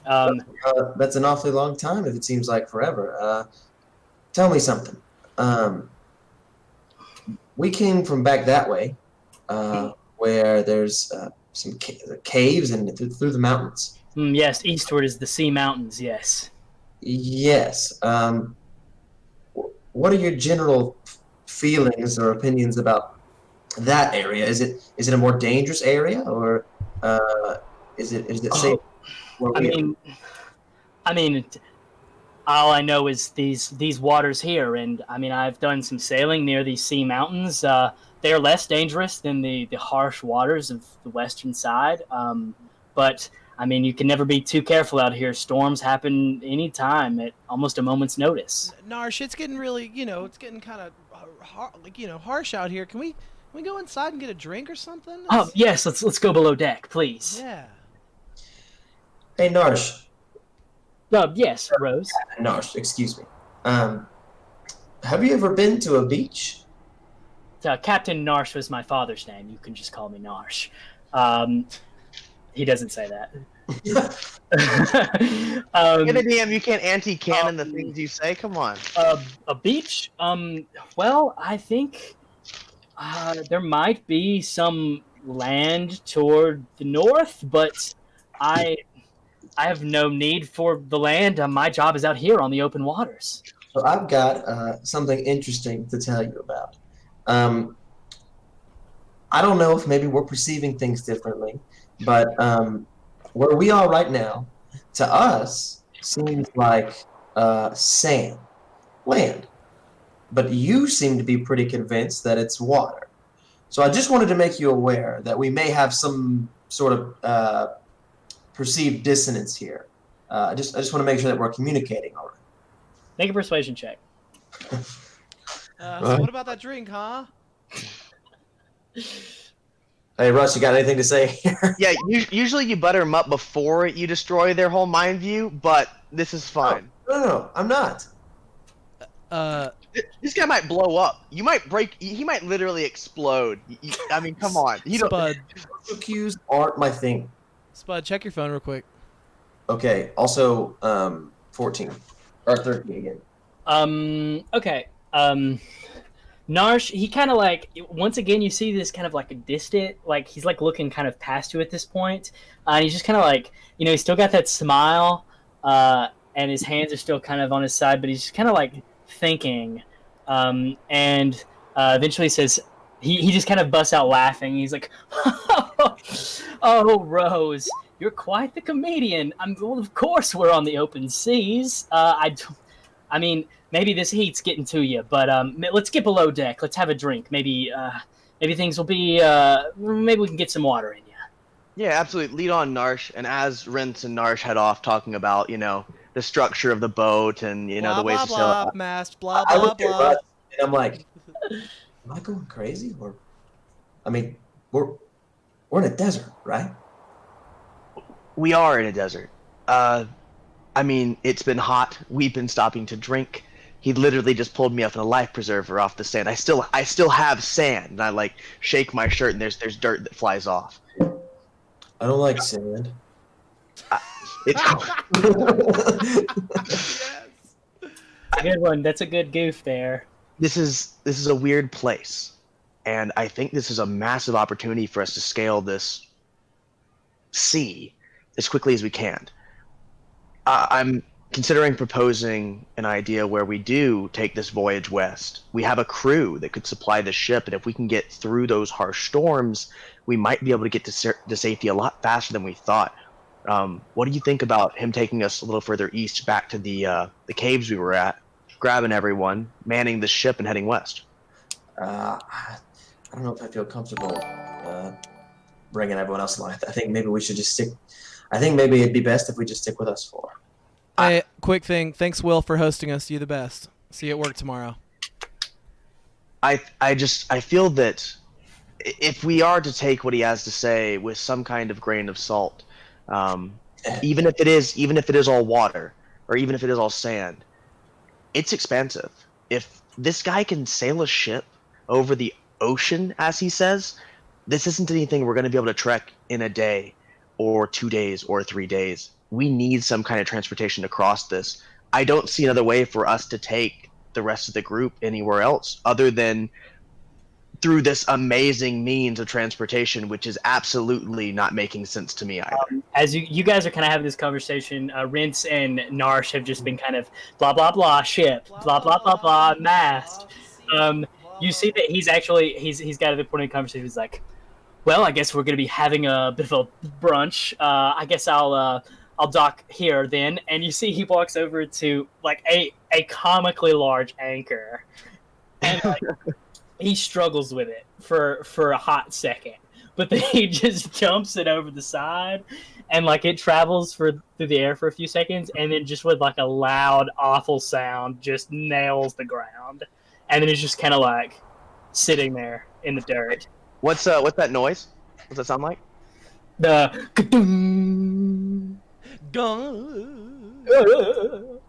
it's like hitting the bad end of the handle on a baseball bat. Hey, Narsh, when we get back in below deck, I got to show you this really cool trick I know. Oh, that's wonderful. Let's go. As you guys, like Russell and Rose, you've been kind of going below deck, sort of having this little hushed conversation. Narsh and Rince join you guys. Rada's, of course, with y'all as well. Down below, there isn't a whole lot of like amenities. There is like a half kind of broken a little bit table with some chairs, and like some of them are kind of knocked over, and Narsh just like goes over and he says, oh, sorry, I should have known that I was going to be having guests, and he kind of like a little bit of a chuckle and like begins to like set up some of the chairs. They're kind of wobbly on the floor, but he kind of sets up enough table and like kind of wipes some sand off of the table itself, and he goes back into the other room to grab some sort of drink. Rince, quickly, come here. Quickly. I'm here. I was just discussing with Rose. Firstly, we were just on sand a few seconds ago. You know that, right? Yeah, but this guy seems like he's having fun, so. Fair enough. Making sure we're all on the same page here. I was proposing that possibly this would be a way for us to ferry our group across this sea. What are your standings on that? Absolutely. Let's take this guy, I mean, for all he's worth, you know? Not to take advantage of him, but like, I mean, this is a magical ship, obviously. Like, we're not going to stumble upon one of these again, I don't think. Well, and We just left the group. We just entrusted the group to some good leaders. Let's let this play out. I don't think we. I mean, what if we come back and Yeah, what's the rush? back up? Let's just do it later. all right, fair enough. If he can get us across this sea, I mean, he's gonna be able to get us back. who knows? This guy could be crazy. You turn around and look at him, and he's like, Oh, Crash, is that like you? that episode of SpongeBob where like Mr. Krabs is losing his mind when they're on the ship, like drying off with the dollar bill. One sandwich. The sandwich. Sandwich. Yes, this episode brought to you by SpongeBob. Also, all the other ones. Yeah, I'll support that. At this time, Narsh does come back. You see that he's actually kind of like removed some of like the outer clothing, like a lot of like the rough bandages and things that just kind of like keep like the heat and like the dust off of him while he's outside. He's just kind of wearing nothing with like some hair on his chest. No, he's wearing like a vest almost, similar to not the red vest from the not those, but it is similar to that, like a leather vest with kind of like some sleeves underneath that are rolled up. And he brings over some glasses, and he's like, is water good for you guys, or would you like something a little stronger? Are the cups full of sand? He like sets one down from beside you, and you kind of look at it. There is like a little bit of sand in it. You like, and then you can get it out. You know what? Narsh, I could use something a little stronger than water, if you know what I'm saying. I got plenty of water. Oh, I know what you're saying. Us sailors gotta do what we do, you know. I know what you're saying, Rince. Yeah, I've just got the same old. As he pulls out just like what appears to be some sort of a wine in a bottle. Not really sure. Uncorks it, begins to pour it into some glasses, just kind of like a deep red liquid, and just sort of. If all of you want wine, or if some of you want water or whatever. I'll take a glass. Yeah, I'll take a glass. Sure. You take a sip, rinse, and you're dead. Make a new character. Right, this one's gonna be called Jabroni. That's what you get for drinking drinks offered by graceful hosts. And maybe you'll learn next time. You take a drink, and it's actually a pretty fine wine. Like just from like looking at the bottle, like it seems to have been like this was in some cellar for who knows how long. And it obviously doesn't seem like he has a very many occasions to just pop one open. So this is a tasty beverage. Nice. Okay, sweet. Hey, Narsh, I'm going to show you that trick now. Here we go. Okay? I'm ready. Yes. All right. I'm going to uncork my decanter of endless water, and I'm going to make an ice sculpture of a tiny little ship. And then I'm going to make it sail on some waves that, you know what I'm trying to get at? Make a little Okay, yeah, well, you're cheating, but I'll allow it. Okay. Nice. You make a little rough, try to make it kind of look like the ship on little waters and the whatever. He's like, oh, is that mine? Hey, that's your ship? No opportunity for performance check? Really, Come on. That's your ship? He gets really close, and he's like, oh, it's exactly it. Now all it needs is a captain that's just out on the open waters doing some good deeds, and that'd be it right He's there. in there. You just can't see him. Great. And then I hand him the ice, and then I say, you can keep this. He's like holding it, but it's definitely melting in his hand as he's holding it. He's like, this is a great gift. Thank you, Vince. As he holds out a hand to shake yours once more. We've shaken hands a lot. I like it. Rince, make a perception check. Gah. Dun, dun, dun. That is a 8. 8? Yep. Yeah, nothing out of the ordinary happens. I just thought I'd... Got him. Just so you guys know, I'm like blinded. Like the camaraderie I feel with this guy who believes that he is a sailor. It's just clicking with me. It's clicking with me a little bit. Captain Narsh. Yes, Rose. Tell me a little bit more about your ship. Maybe in terms of range, potential firepower. Well, this ship is not really adorned with combat, things like cannons or, I guess in a pinch we could probably find something, but I've never met many other ships on these waters that have not been already crashed. I've never found myself in a position where I've been affronted by some opposing force on the seas. A lot of the dangers on these seas are simply the waters themselves. I see. Rose, you noticed something. Well, you've had a keen eye on this creature for a while, and you're desperately looking for anything you can get to figure out what is going on with this guy. And you see something familiar, sort I of. knew it. On around his neck. I knew it. You can't see what's on it. Okay. But you see a familiar leather strip that is a necklace around him and then goes in and is tucked into his vest. Interesting. Hey, oh, go ahead. Captain Narsh, I think we've got a bit of a proposal for you. I'm all ears. We're looking to go west. We need to know what's further that way. And I know it might be a little frightening, but we're capable hands. I think both you and Rents both would be very fine at navigating these seas, and Rose and myself are capable of maintaining any kind of firepower we might need or muscle. Is it these natural storms that exist further west, or what would it take to get us to sail that way? Well, I'll be quite honest with you. I consider myself a brave individual, and I don't let the seas tell me where I can't sail my ship.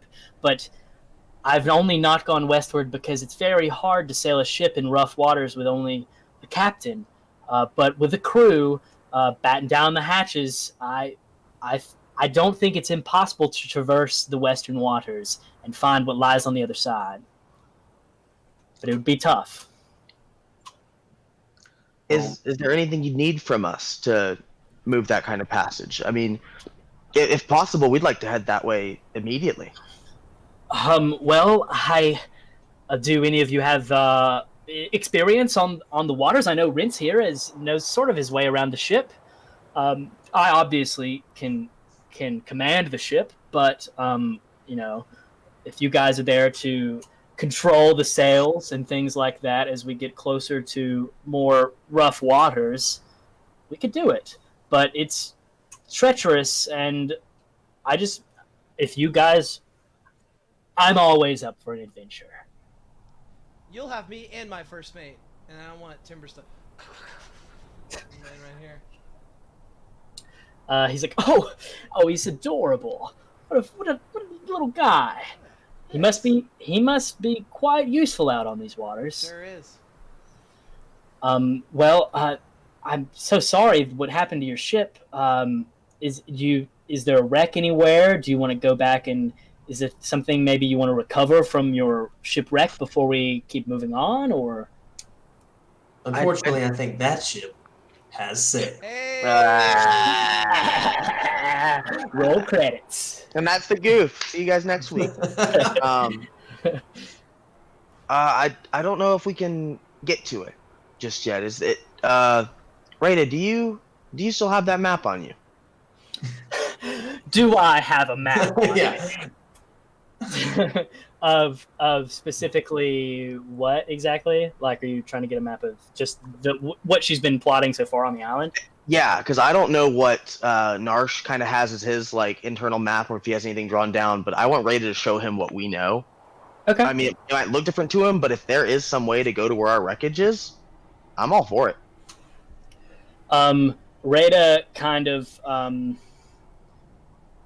shows, they kind of have an exchange. Like Narsh kind of beckons her into another room just above deck. It's like the captain's quarters, where like the maps are, like where the wheel of the ship is, and they begin to like compare notes, I guess, essentially. And Rada is going to show him places that you guys have been, and maybe the direction that you're trying to go. And she's kind of like looking at what he's got going on. Is there something that you guys want to do while this is happening, or?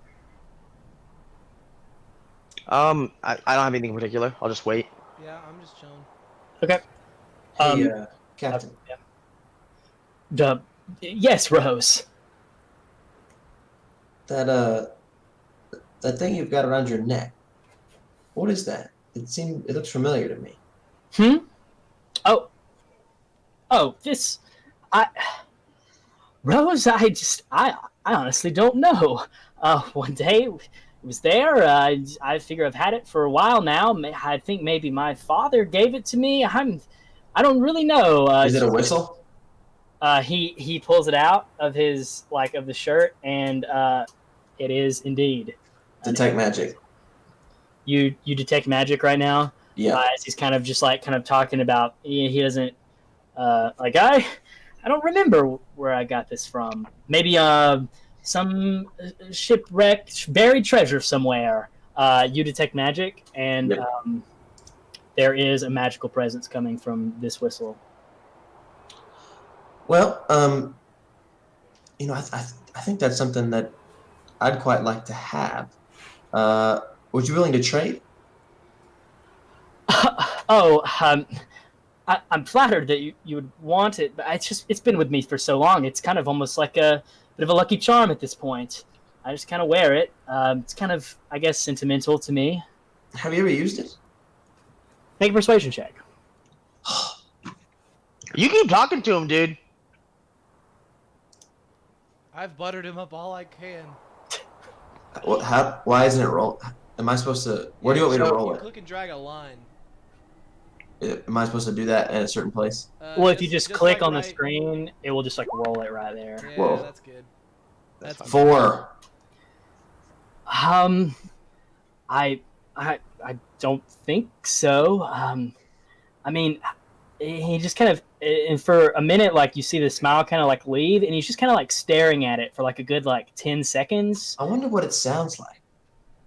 I mean, I don't know. I feel something about it. It's there. I just wish I could remember. Interesting. And he's like, well, quickly, Rada, here, let me. And he just kind of tucks it back in, and he begins to show Rada. Essentially, Rada shows where your guys' shipwreck is, and he kind of shows where you guys have been, and he's like, "Oh, are these islands out on these waters across? I've never been eastern of the sea mountains, but it seems to me there's some sort of more sea there and some islands that you guys have traversed upon. Is that correct?" Kind of, yeah. There's definitely landmarks and spots that we've been able to secure as important positions. We aren't really sure. Our shipwreck kind of led us astray, but this mark down here, and I'll point to where we believe our ship to be, is this place reachable? Can we get there? You point to it, and immediately his eyes kind of wide, and he's like, "This is where your ship wrecked? This has got to be miles away and across the sea mountains. How did you guys swim that far?" It's been an We arduous walked. journey. Yeah. You walked? Like I said, I don't know how to explain it to you. Just it seems like to us it's been land the whole time. Something weird must be going on. You're a funny one. But I mean, you guys obviously possess some abilities or powers that kind of transcend my knowledge. I won't be the one to judge, but it's incredible that you made it this far on these open waters. I don't know if my ship can traverse across the sea mountains. I've tried before, but there doesn't seem to be an opening. I probably couldn't get you back there. But if you want me to get you close, if you need to return, certainly could try. No, I mean I think we're set. I'm going west. Let's go west. Oh, okay.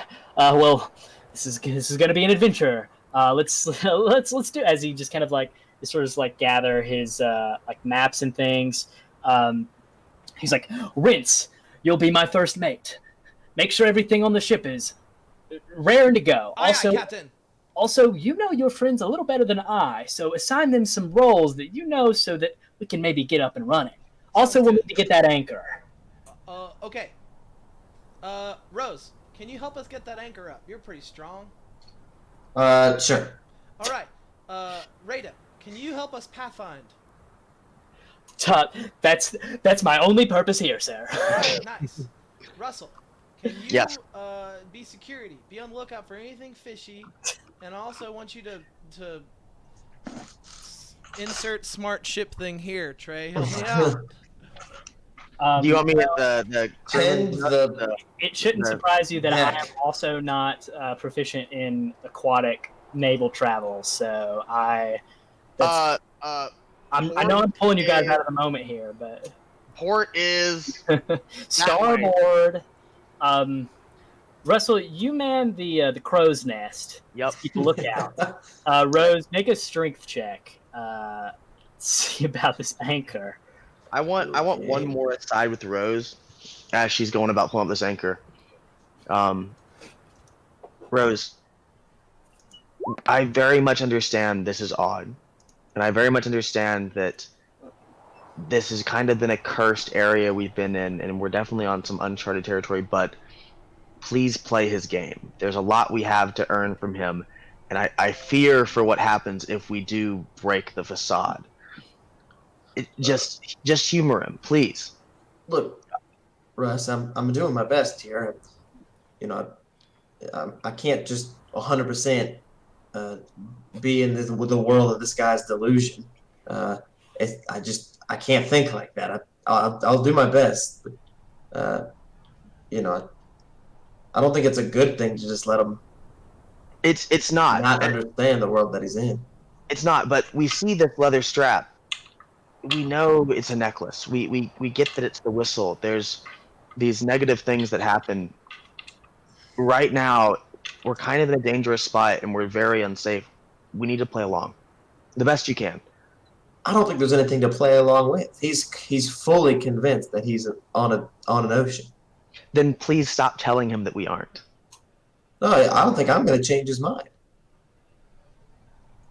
Fair. And I'll run off to the crow's nest.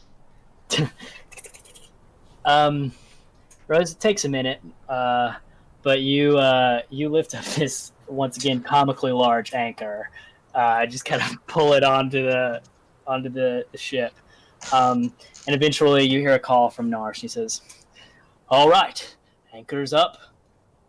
Let's get moving west." As he kind of points toward Rada with the map, and then you watch as like the sails all of a sudden catch some wind behind them, and he begins to turn the wheel of the ship, and it begins to, against all logic, begins to sail through. You kind of look over the boat and you see that it's cutting through the sand, and you even see almost little bits of wake, almost like the sand is waking behind it as it courses through this desert.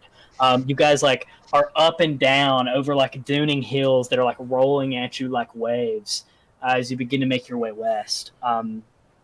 And as you guys travel for a little while, Russell from the crow's nest, let's make a perception check. Woohoo! I've been looking up nautical lingo for the past 5 minutes. Yeah. There's a lot of stuff. I'm looking for some. Just start dropping some of it randomly. And I'm looking for some sleeping quarters or anywhere else private. Okay, yeah. Perception for me is an 11.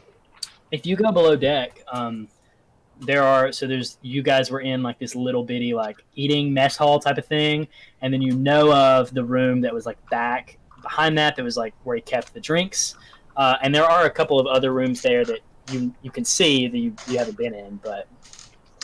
Okay. Just wanted to update you guys. There is a sailing term called hank, and it's a fastener attached.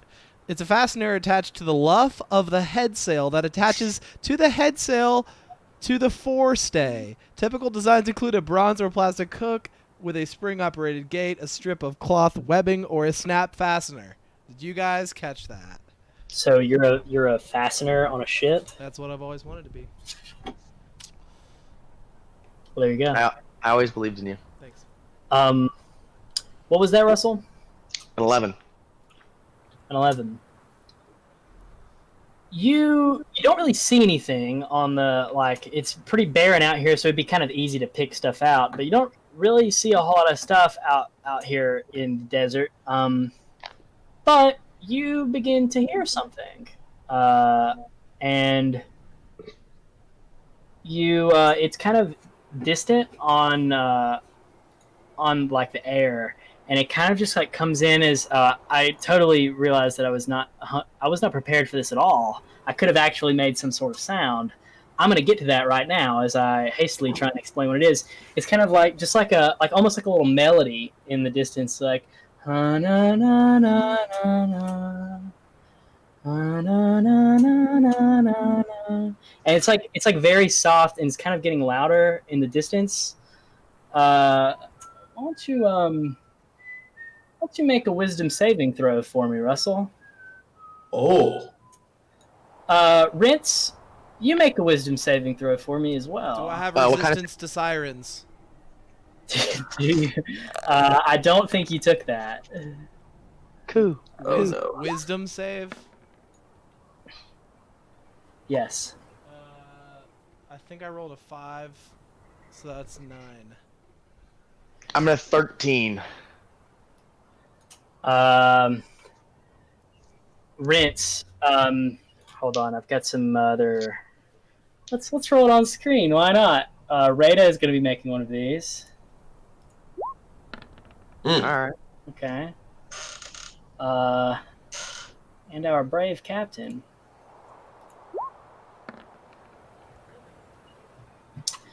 There's no way his wisdom score's very high. He might not be very intelligent. He might be super wise. You begin to hear this this melody that I would so very much like to play, but you know it'll get there eventually. Once I'm just imagining the Harry Potter theme song. Yes, it's exactly the Harry Potter theme song. Everybody at home, just turn on Harry Potter on your DVD player real quick. VCR. On your VCR, just rewind it over that just intro part over and over again. Dun dun dun dun dun dun dun. It's very alluring, Rance, and it sounds so beautiful. You just got to find out what it is. I gotta find out where this is coming from. You're like at the front of the ship, and then so you guys are headed directly west, kind of like in a northwestish direction. You just hop off the boat. Do I see Rince hop off the boat for the crow's nest? Yeah, Rince, what's your speed? 30 feet. Okay. Rince, you are essentially moving your speed doubled as you are just like doing everything you can to find out where this is coming from. Russell, you do see Rince just like jump off the side of the ship, and like Narsh is like, Rince, what's going on? What are you? As you just kind of like throw a leg over the side of the ship and jump off, and you go about 60 feet towards the noise, and you can see something in the distance in front of you. Probably How far like, did I fall? oh, you fell about 20 or so feet. You take 3 points of bludgeoning damage as you just kind of like hit the ground, and it hurts, but like you don't even care. You're just going for this music, and the other, you guys hear it, and you can kind of hear it's coming from this direction. Brent, you just take off 60 feet away from the ship, like you got to get to it, and about 60 feet in front of you, you can now see like essentially like a beautiful large fountain of water, like coming out of the ground out in the desert that Russell, you can also now pick up on. You see this as well, and there seems to be some sort of figure like just sitting atop the fountain. The minute that Rince jumps off the ship, I'm screaming, "Man overboard!" Rose, pull the anchor, and I'm gonna try and clamber down this catwalk or this crow. Would you say I am charmed? I would say that. Boom. Everybody check the sweet D&D Beyond thing we have. You'll see my condition is now charmed. So here's the deal. Rose, you're currently below deck. Yeah. You don't hear this music, but you do hear Russell yell, pull the anchor up, like put the anchor down because there's a man overboard. Okay, I rush to the top, Mm-hmm. and what do I see? Well, you first hear something, so make a wisdom saving throw as this melody hits your ears. Are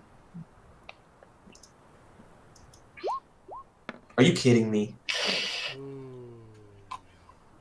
You come up over the boat and you just like looking around trying to figure out what it is, and all of a sudden you hear this melody like ringing, like it's so loud in your head at this point, and you just Join me. You just got to figure out what it is. It's a little more movement for you to get to the boat, to get over the boat. So you also, like, Russell, you're like up in the crow's nest, maybe coming down or something, and you see Rose come up over and just jump over the side as well. Rose, you'll take 5 points of bludgeoning damage, and you get about 30 feet away from the ship, towards what you can now see is a large fountain of water spewing out of the ground, and like some figure sitting atop of it. Are we still moving, or is the boat stopped? The anchor was not dropped, so it's still sort of moving. But I will say, Rince and Rose, make another wisdom saving throw. Here we go. That is a 20 unnatural. So yeah, 21 unnatural. Okay. You guys, you kind of jump off the ship and begin like trying to get to this voice, this person that the music is coming out of, and all of a sudden you're just kind of like standing there, and you realize like that like it's really not that good. Like now that you're like kind of hearing it, it's almost like, and you're a little closer, it's almost just like a shriek. Turned out to be Nickelback. It's actually it's actually Nickelback. That's you stop for a moment and you're like, Do I still see the figure? you do, and you can actually now see that the figure is like visibly, Rince more so than Rose because Rince is closer, is like visibly upset and is like standing up on the fountain and just like lets out like a loud shriek that all of you guys on the boat hear. The boat is still kind of moving though, and Narsh is kind of like trying to like pull it back around to try and like get closer to you guys. We're aware that we've been charmed, right? You are now, but something else also brings attention to you as the sand around you begins to shake. Oh, jeez. And I would like you guys to roll initiative. Whoa. Here we go. Wait, can I use the restroom real quick? Sorry. Oh my God! I'm Really sorry, pull us I'm out of the sorry. moment. Just roll your initiative first, and then you can run on. Might as well just stop playing the I'm game. gonna roll my initiative off screen, if that's okay. 16. 16's Oh my my initiative God. roll. I rolled another natural one. That's unreal. It's Dex for me, so it is +1, so 13 for me. Yeah, I'm just. I don't know how long it's gonna take me to clamber down this crow's nest, but that's what I've been for the last 2 rounds or whatever it is. What I've been doing. Can I do one of those like Dark Souls like slide down the ladder things? Like. Yeah, I'll allow that. Maybe. Sweet.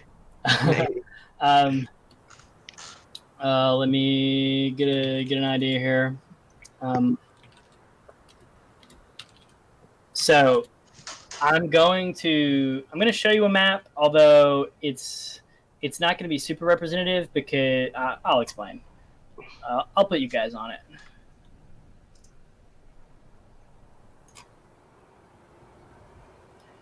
Ba-ba. I was not prepared for those wondering what the heck's going on now. The game is kind of composed of two Modes. modes where when you actually go to combat, you actually go to a grid and there's like turns and you have abilities and skills and use kind of like a board game. So that's what we're going to be doing right now. And I've got to find me some tokens. Perfect.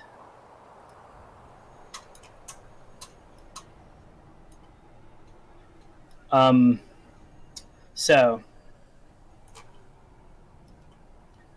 if only people were here, I could explain what was going on. I don't tell you, man.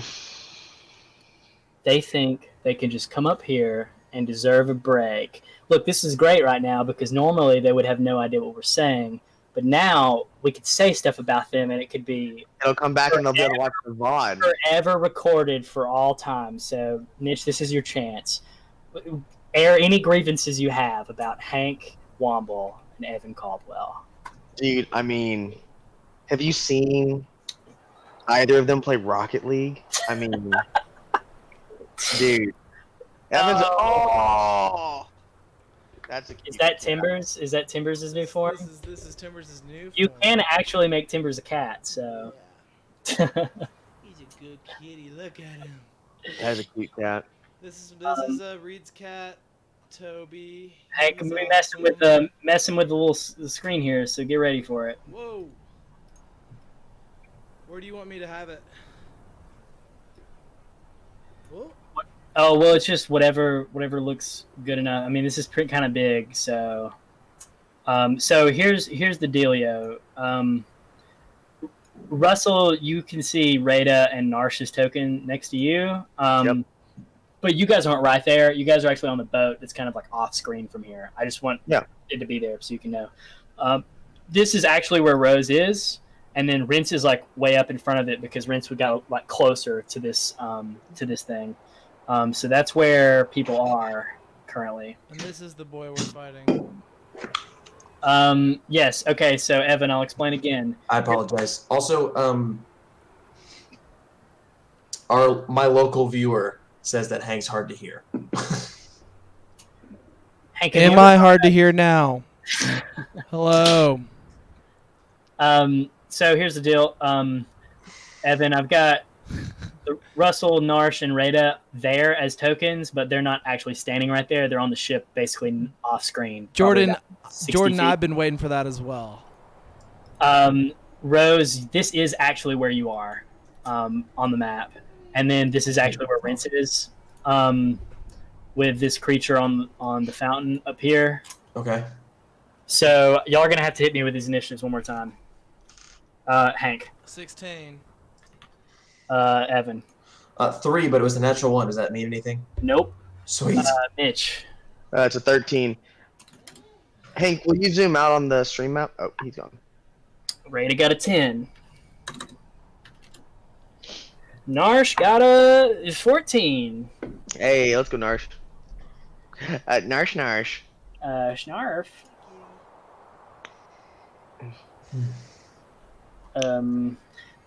Somebody got a something. And somebody else got something else. That looks Hey, like an ASMR. Hank, can you minimize the stream map so we can see most of the characters and stuff? Okay, so Rince, you are actually up first, and you're pretty close to this fountain entity. I just kind of want to give the idea of what's going on here. You guys had just kind of like ran towards this thing, and now you've snapped out of it, and you like now you're kind of coming to your senses that this isn't something you actually wanted to be running towards. But you're up. What would you like to do? I'm up right now. Yes. And Russell and Narsh and Rada are not all right there. They're on the ship, which is probably about 60 feet south of this map. Okay. Since I'm up first, I am going to I'm going to cast Grease. Grease. Yep. A slick grease covers the ground in a 10-foot square centered on a point within range and turns into difficult terrain. And I'm going to grease up this fountain. Time to get greased, boy. I have actually never heard the spell I grease. have to say, I'm glad it exists. I have never. There's never been a wizard build quite like this. Grease. Grease lightning.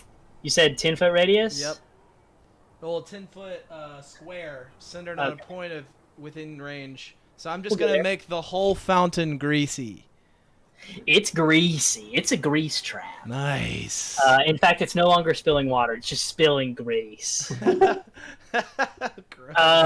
Yeah, that's canon. All right. So you have created this grease fountain. Yep.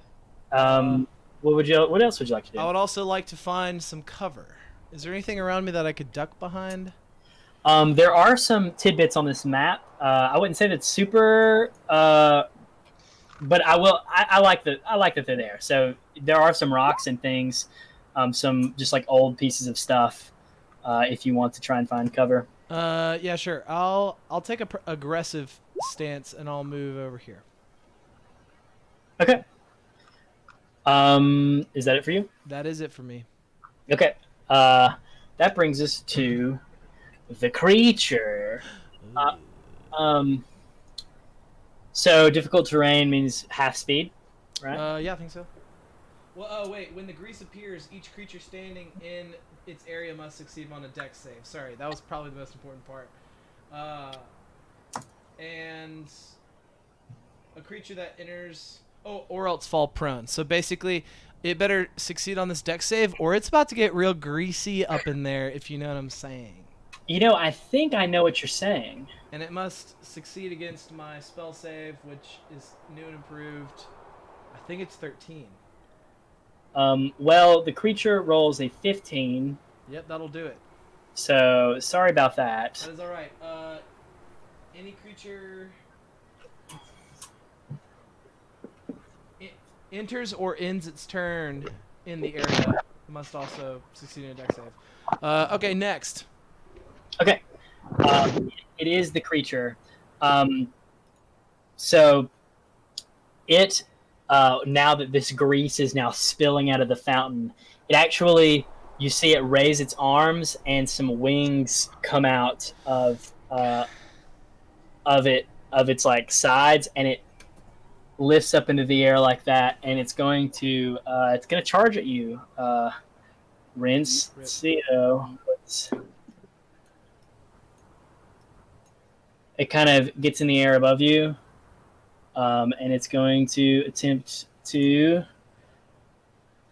get you with some claws. It like raises back, and you see like it's kind of like a shing as it like almost like activates a button where these like talons like kind of pierce out of the nails. Shoot, dang.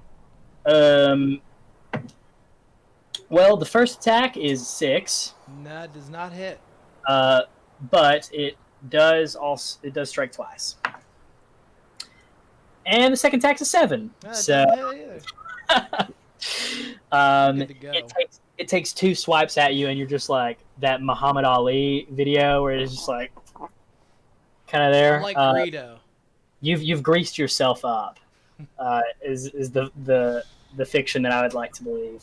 As it kind of slants and like it misses, and it just starts to like this like loud shrilling scream again as it's just like frustrated that it's missing.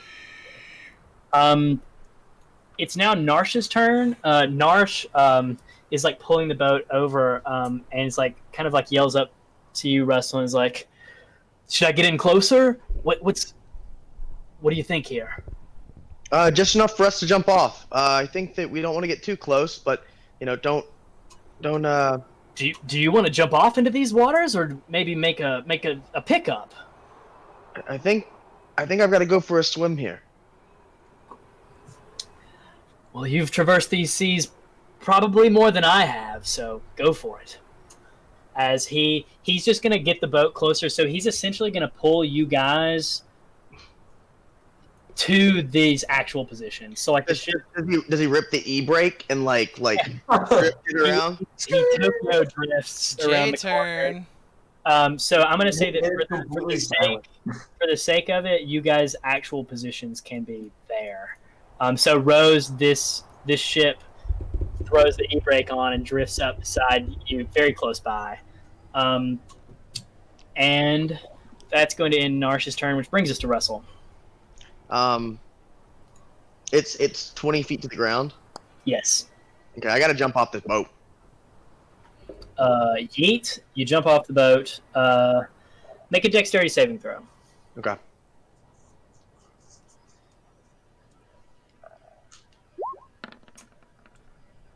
Plus 1, 13.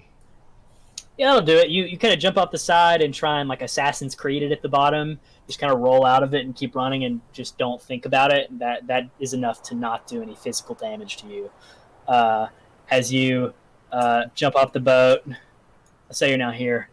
I'll say for the jump, I'm going to say it probably used half of your movement. Okay, I'm going to keep moving the rest forward, just the extra 15 feet.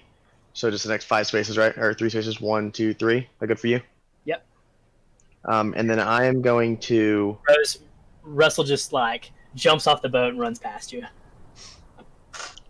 I'm going to use my bonus action here to cast Hunter's Mark. Choose a creature I can see within range, mystically mark it as my quarry, and I get an extra damage if I can hit it, and I get extra perception and survival and stuff. So that's bonus there to do that. Okay. You mark the creature. Oh, wait. We haven't taken any kind of a rest since the dragon fight. Was it a short rest? I don't have spell slots until long rest. I don't do that. Okay. So I that is actually all I can do on my turn is move to that space. No, I'll move closer. I'll do a dash action for my turn, and you got 30 more. 5. Yeah, I'll move right over there next to Rince, and like a bolt of lightning, Rince. You just like look over, and all of a sudden Russell's right there behind the rock with you. Yeah, I don't think I have anything else. I'm trying to make sure. It's a pretty low amount without any spell slots. So yeah, I think that's my turn. I move up there. I rolled and I got there, and I'm gonna, I see this creature that's this ugly thing sitting in front, and Rince is greased up. I'm gonna try and take as many blows as I can and protect Rince. Okay. Up next is Rada. Rada's on the side of the boat, yells down at you, Rose, and says, "Do you need help up? Do you want me to try and get you up here, or what? What's your plan?" Am I allowed to respond? Yeah. At the cost of your next 3 turns. I don't even look at her, and I say, "No one gets in my head but me. We're taking this thing out." Ooh, I like that. Aye. As she, let's see, she's in range. Let me pull out ye old stat block for our scout friend. I believe she can take a shot from where Rada. Rada. Rad. Rad. Be rad is Yep. rad. Oh yeah, no, she has a longbow, so she pulls out the bow and says, I'll see if I can provide some help from here. As she knocks an arrow and fires. We'll roll it on screen. Yink. A yink. She gets a +4. It's a 14 to hit. That hits. She rears back the longbow and fires for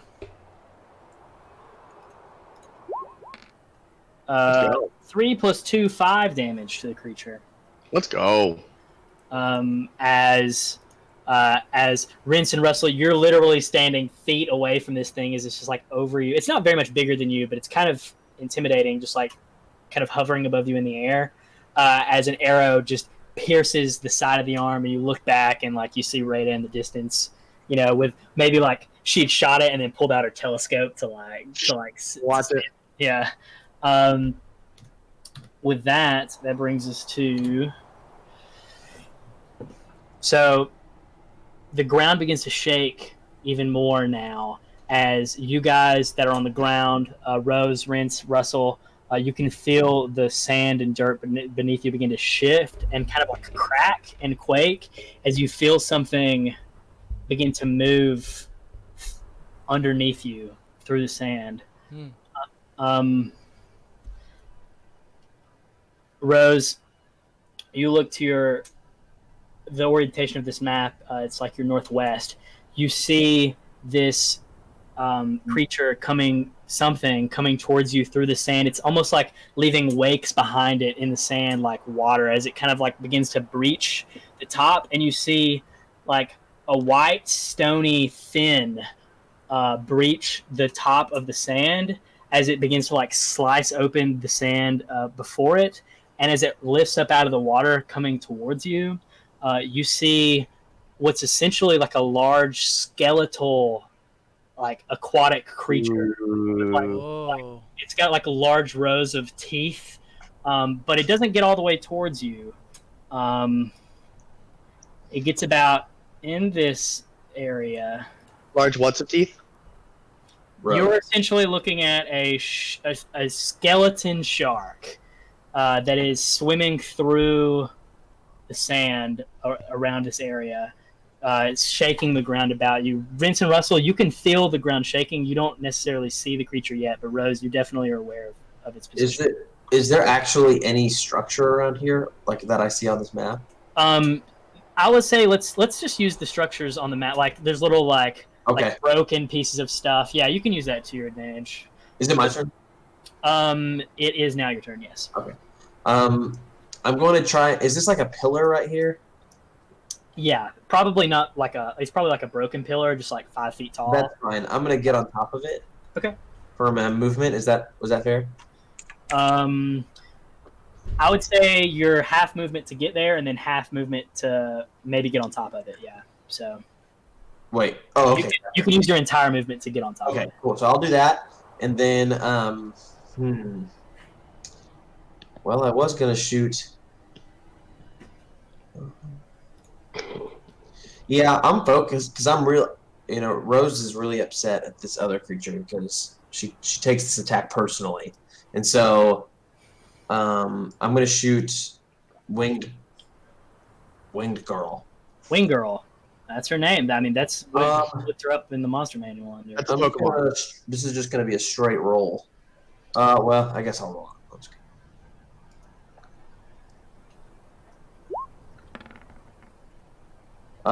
That's a 14 to hit. That hits. You're at Wing Girl. At Wing Girl. Yeah, that hits. D10. 10, 12 baby. Okay. Yes. 12 points of what? Piercing damage. Rose laying on that damage. Rose, you kind of sprint through the desert and just kind of like deftly like climb up on top of to get like a vantage point of this kind of like a broken pillar, and you'll look around and raise your pistol and you get a bit of a spin and then just like cock it and pull as this loud sound erupts from the firearm that Rose is carrying. Kind of just seems to carry echoing throughout the desert as this bullet flies through the air and hits the other shoulder, and the creature lets out like a large like yelling scream again as you do a sizable chunk of damage. I keep my sight. I action surge. Action surge. 1 grit for Jedi, 2 grit for violent. Okay, so you're gonna gain advantage on the roll and then do some extra damage if you hit. If I hit. If you hit. So roll that. Also, my misfire score is 5. Is that a natural? Like if you roll a natural 5 or lower? Okay. Yes. Roll those attacks. The advantage. Nice. I'll do it. Sweet roll. Oh! Thank Nice. God. 24. That'll do it. Okay. So that's 3d10.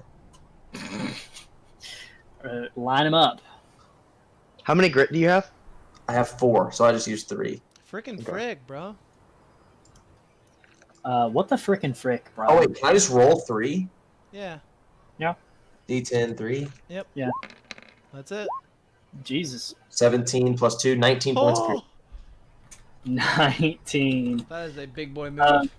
You spin the barrel of the pistol to get another round in the chamber, and you fire again. This time you strike the creature like in the head as she's physically like knocked backwards in the air. Blood begins to spill down her face as the shrieking begins, and she's actually knocked out of the air onto the ground prone. Not you don't think you've killed the creature, but like you've definitely like wounded it severely. Hey, any bludgeoning damage up in there from the fall? Just about 5 feet in the air. So wouldn't that be a way to go? It's a good try. It's a good try. That'd be awesome. Uh, Okay. I still have a bonus action, don't I? Does it cost your bonus action to action surge or no? No. Okay. I don't think I need to do it right now. Yeah, I'll go ahead and use my bonus action to use my second wind, and it's a D10 plus 4 of HP. Heal some HP. So I'll roll it. So I'm back to full health. There we go. An incredibly useful turn from Rose. Brings us to the top of the order. Rinse. You've seen this creature, like, basically, you ran behind a rock, looked up, this creature was on top of you swinging, and in the 6 seconds that have passed since then, it's been, like, blasted out of the air in front of you with Russell at your side. What's your play here? You look over, I'm wearing a neon vest, a neon orange vest, and a camo hat. With a Wait, duck I forgot bow. my high vis gear. What if you shot me? I am going. So this thing looks pretty worse for wear, huh? Yes, it is bleeding profusely. Jesus. Profusely. Profusely out of its head. It's just like shrieking like a awful tone. Yeah. And it's no longer flying. It's been kind of like knocked onto its knees on the ground. Okay. And the land shark is coming this way? Question mark. If you haven't seen it. If you want, I can let you use a bonus action to make a perception check to see where he is. Yeah, like, let me do what that. what his heading is. Make that perception check. I will do that.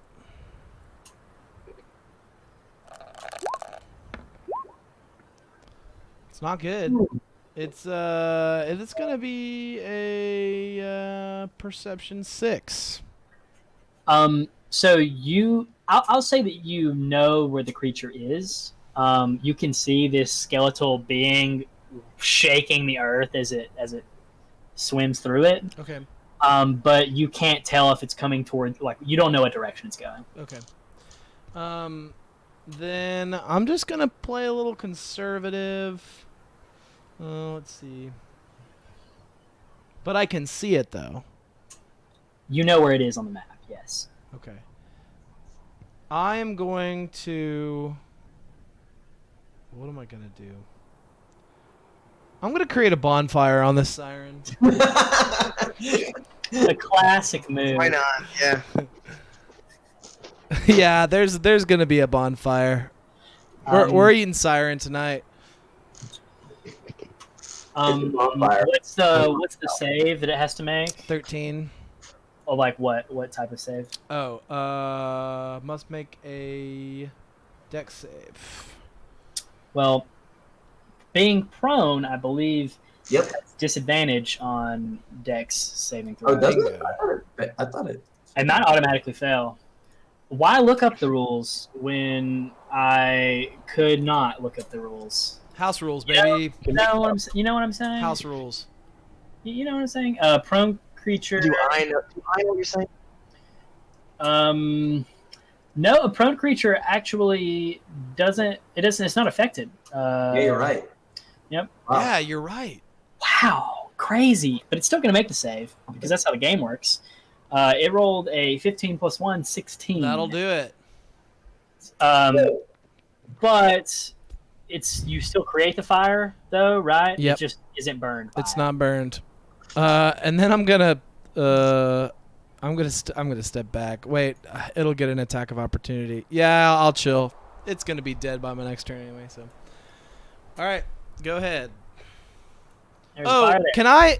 can I assume that my grease is flammable, Trey? I think that's a fair assumption to make. All right, so it would definitely be set ablaze. Well, maybe. I mean, it would be set ablaze even if you set it on it, but it's. But like, it's there's an ignition there. So here's what the Dex save is for: is to see if it can like get out of the way of being lit ablaze. So like, it's essentially not. You see what I'm saying? Oh, I got you. All right. Yeah, sorry, just me trying to cheat again. Next turn. Always trying to cheat, you know. Yeah, my bad. At least he acknowledges it. But I will say that what you're saying makes sense. It's just I'm such a stickler for the rules. They didn't have a problem. So that brings us to the creature. Is it if it starts its turn in it has to make the save again, I think or it ends its turn. Yeah, a creature must make the save when it moves into the bonfire for the first time or ends its turn. okay? I think at this point, this creature is going to use its movement to stand up. And it's just going to try and get away. It's going to attempt to.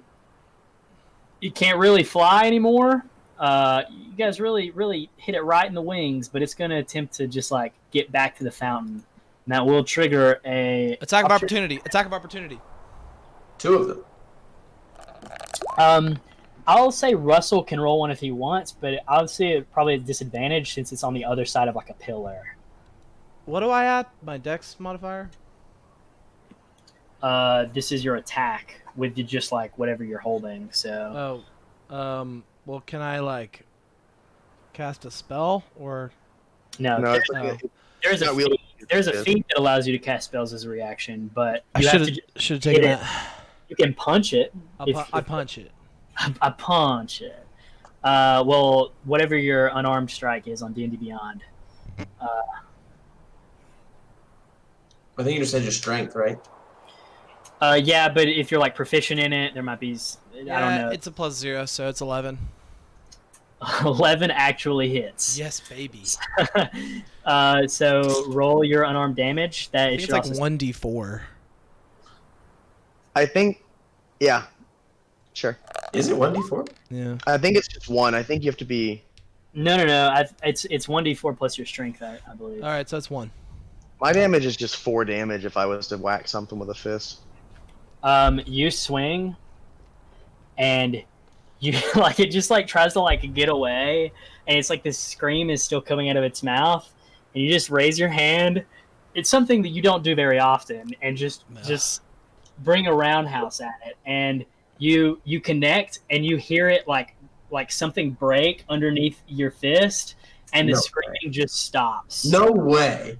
And it falls. to the Let's ground. go! Chalk it up, That Spud. is awesome. Chalk it up. That's awesome.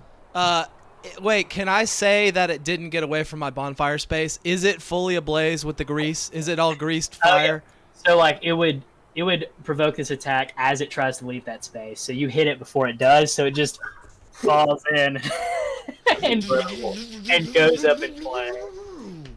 Yes. So metal. We'll leave it on the map, burning. I don't know if there's a burning token. Is there a fire thing here? I'll figure that out. But either way, it's going to be Narsh's turn. Who I think.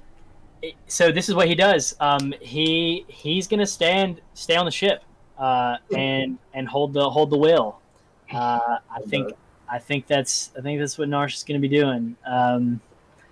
Russell, your go. Okay. I'm gonna move my 30 feet. So 1, 2, 3, 4, 5, 6, and then I'm gonna bonus action dash. And I'm gonna get next to the shark, and that's unfortunately all I can do. Dude, so. This kind of looks like Russell, fire. you are looking at this thing straight in the face, bro. That's admirable. Holy crap.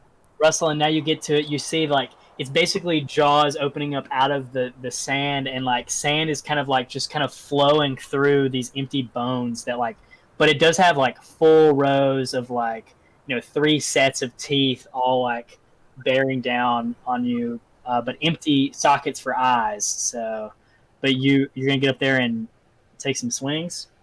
No, that's a movement and a dash. I didn't have the distance. I don't have the attacks. That's You're just getting there. I can just get there. All right, well, that brings us to Rada, who, from the ship, sees the wing girl go down, but now sees this new threat, is just going to look over and just going to fire a shot over there now. Rada's just like, this is definitely not on the map.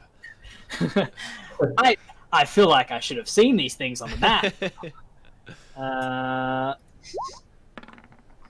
A 12 plus 4 is a 16. That will do it. Nice. She's going to roll a d8. Trey, what's the interaction between her arrow and this skeleton? Like, does it just, like, sink in? Because there's no, like, skin or flesh, right? Shatter it, right? Right, so you see this arrow fired from the top of the ship, and it just pierces through the air. Russell, you've got a good look at this. Rose, you do too. It seems to just impact on like the skull of this creature, and it just like it does kind of bounce off, but it like shatters and almost makes like a glass breaking sound as pieces of like a jaw begin to like chip off. Bone fracture. That's a bone Exactly fracture. As Rada seems pretty content with the blow she's dealing, brings us to the Skelly shark. With Russell presenting a meal right in front of it, it's going to just going to take what it can get right there. I'm taking it on. There's not any kind of like So, bonus I'm action gonna I ask can you- do. Jonah. I've got to ask you a question here, Russell. What's your HP? I have 45 max health. Jonah. Is that what your health is at? That is what my health is out. Yeah. Well, let's go. Why did you roll 90 or something? Mitch, I'm sorry, but Dead. make a new character. It's been fun. Rock's fault. Well, it rolls a 25 to hit you. That does hit. Yeah, go ahead and be loading up that new character sheet on D&D Beyond because Sweet. I should probably roll the right dice. That'd probably help you out a little bit. You're gonna take 14 piercing damage as these rows of teeth just open up on you and just slam down in a bite. It just like tries to take a grab at you and pulls off like it's like it's not trying to like eat you, it's just trying to like tear you apart. So like it pulls back and like some of your robes and armor just gonna get like torn a little bit. Chainmail helps you out a lot here actually. It does. It really does. But it gets a sizable piece out of you. With that, it's going to move through. Russell, I'll say you'll get a shot at it. All right, I'll give it a whack. I mean, even though it's still in my range. It's about to leave your range. That's what I'm saying. Oh, okay, cool. I'll move then. I will make a roll. Come on, dice. Hey. Alright, that looks like it's gonna hit. It's an 18 plus 5, 23. That'll do it. All right, it's a You still D6. you still have the scimitar gifted to you by Penn. That's what I've got, and I don't have any cool holy magic or beast mode, so it's just a D6 plus 3. Roll that damage. It's coming.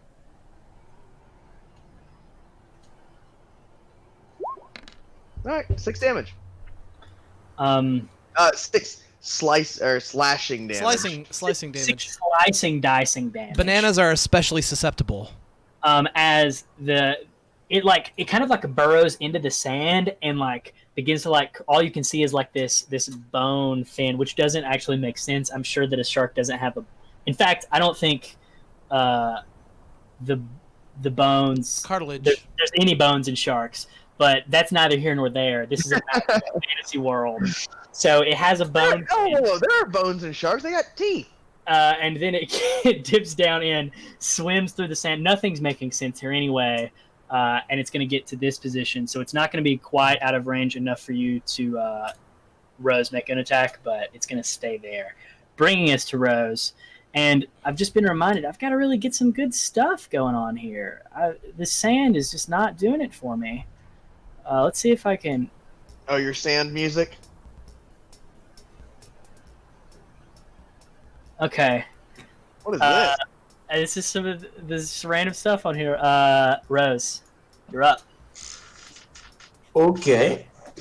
Shoot it. Yeah. I'm gonna shoot it. I think I'm just gonna well.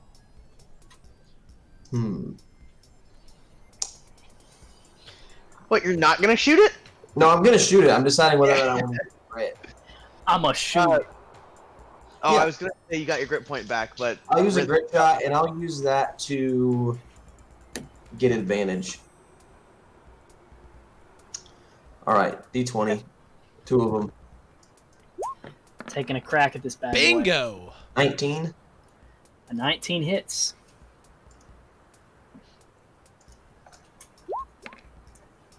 Ah, Shoot him.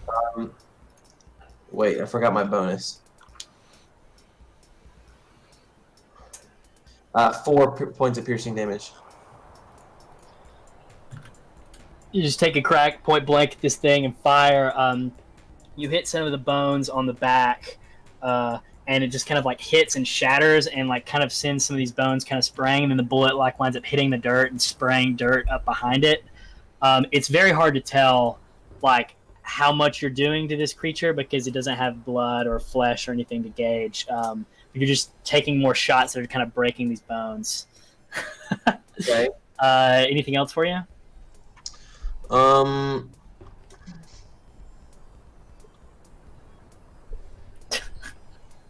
Going to bonus action, hidden step, Okay.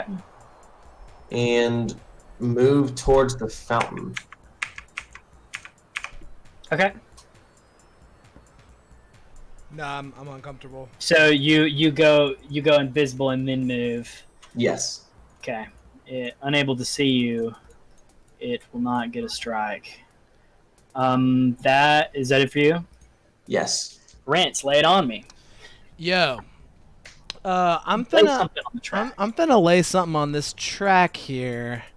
I am going to cast Bonfire. a spell oh yeah. called It's bonfire, isn't it? Catapult. Pult. I'm gonna take one of my gold pieces I got from the dragon's lair, and I'm going to hold it out in the Shork's direction, and I'm going to let forth a furious catapult, 2nd level catapult spell. We've reached that time in the adventure where catapult is coming out once more. Yep. And I would like it to succeed in a dex save. It's rolling its dex save. Is this a dexterous bone shark? That's a natural 18. That will pass. Well, maybe it has a -5. But you still hit it, right? It just takes like half damage, or no? yeah. I'm not sure. I mean, you're the one with the spell. I was just. Let's see. If the object would strike a creature, that creature must succeed on a dex save. On a failed save, the object strikes the target and stops moving. When the object strikes something, the object and what it would strike take 3d8. I'm confused. I'm sort of it doesn't mention anything about half damage. Well, it might mean that it just doesn't do anything. I don't think it hits. On Yeah. On a failed save. Yeah. Basically, it just means that it strikes and it just like hits him and bounces off. I believe. All right. Oh, what just? Oh, that was weird. All right. After that, I will. I believe I'll end my turn. Whoa. Okay. Wait. No, I don't end my turn. Sorry. No, you already said it. Though. I'm going to get out my decanter of endless water, and I am going to uncork it and murmur the word geyser. 30 gallons of water now is gushing forth from my decanter. Now I end my turn. It begins spilling out over the bonfire and the grease fire you've got going. It just begins to pour out around you. But you are in your element, so that's something. Wait. Water can't put out a grease fire. We've seen that before. That's true. That's why we need fire departments. You're right. That's the reason why we need fire departments. This episode is brought by firefighters. Yeah. Hey, shout out to our sponsors, all the firefighters in the world. Next up is Narsh. Narsh is actually going to drive the ship further in towards this creature. Run over it. And he's basically just getting up, they're gonna try and get up beside it. And that's gonna be his turn. Rada is gonna take a shot now. Rada's been pretty clutch thus far. And she will remain. What? She is so clutch. That's a 19 to hit. Better than Pin? ? Dude, she's gonna surpass Pin in no time. For 8 points of piercing damage. Oh god. As this arrow kind of hits the rib cage of this creature, and it hits one and it breaks off, and it keeps going and hits another one and breaks off. So it's yeah, dude. And takes off 6 ribs as it goes through.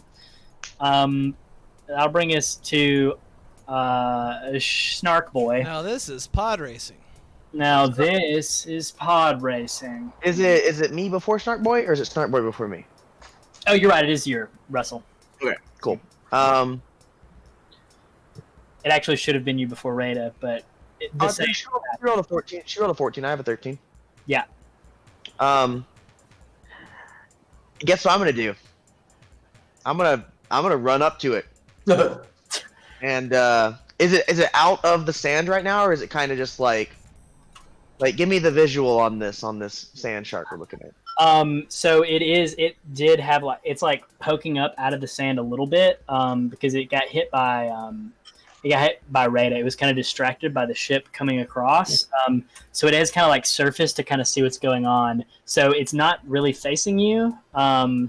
And it's most of its entire body is exposed above the sand. I'm gonna go for the spinal column of this shark. Try and catch it from behind. I'm assuming it's probably looking at Rada. I don't know if it feels pain. With your rune simi? Yeah, with my single one-headed scimitar. Come on, dice.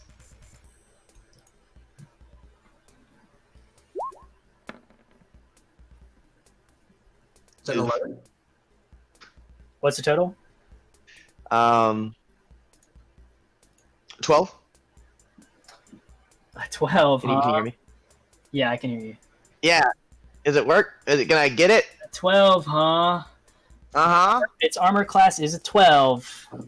Ooh, let's go. Not a whole lot of armor on its bones. It is literal bones floating in the air. I'm and all shark bones.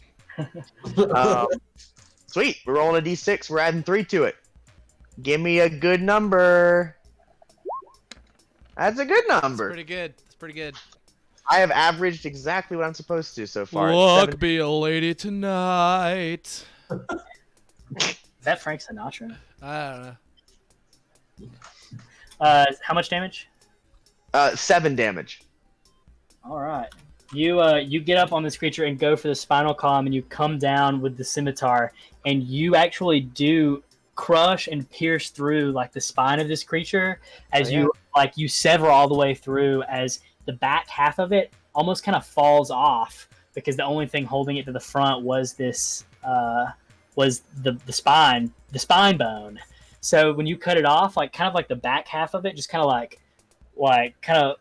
flubbers off into the sand, and now it's just like half of a bone shark. Just And the then it mouth grows, part. and then the head grows another tail, and the tail grows another head. Yeah, you're actually screwed now. So thanks a lot. Good going. As I jump and I leap in the air, I yell "Sharkabra," but Sharkabra. You know. Yeah, that's funny, I guess. Shark Moving bra. on. Rose. Moving on. Is it me? Yeah. It is indeed you. Oh, is it Shark or is it Rose? Oh yeah, that's right. The shark needs to go. How gracious for you to remind me of such a thing. I'm just yeah, doing your job for you, man. yeah. No, you just cut off his spine bone, so he's coming at you with another bite. I'm officially that kid who reminded the teacher that she didn't assign homework. That might not do it. That's a 8 to hit. Ah, so close, but no. It wasn't. It wasn't calculating for the loss of mass of its entire body, and it just kind of like it tried to bite you, but it like careened off to the side, like drifted. There's too much momentum. Is used to carrying around like 500 more pounds of bone, as it just kind of skids through the dirt, and like the mouth kind of gets close to you as it clamps down, and it even begins to kind of like roll a little bit in the sand because it's just like a little sphere, little head now, essentially, as it misses, and it kind of like careens off in this direction. And I'm gonna slash at it, I guess. Yeah, do it.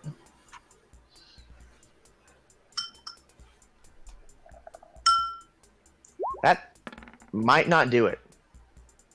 Probably not. What's the total? It's a 7. Nah. You're so like flabbergasted by the whole just nonsense of it all that you don't even attempt to. You're just kind of watching it. the head of a shark skeleton just kind of roll through the dirt. That brings us now to Rose. Well, I've got one more in the chamber, so bang. Bang. Light her up.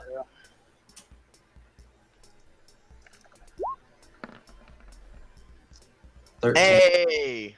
13 hits.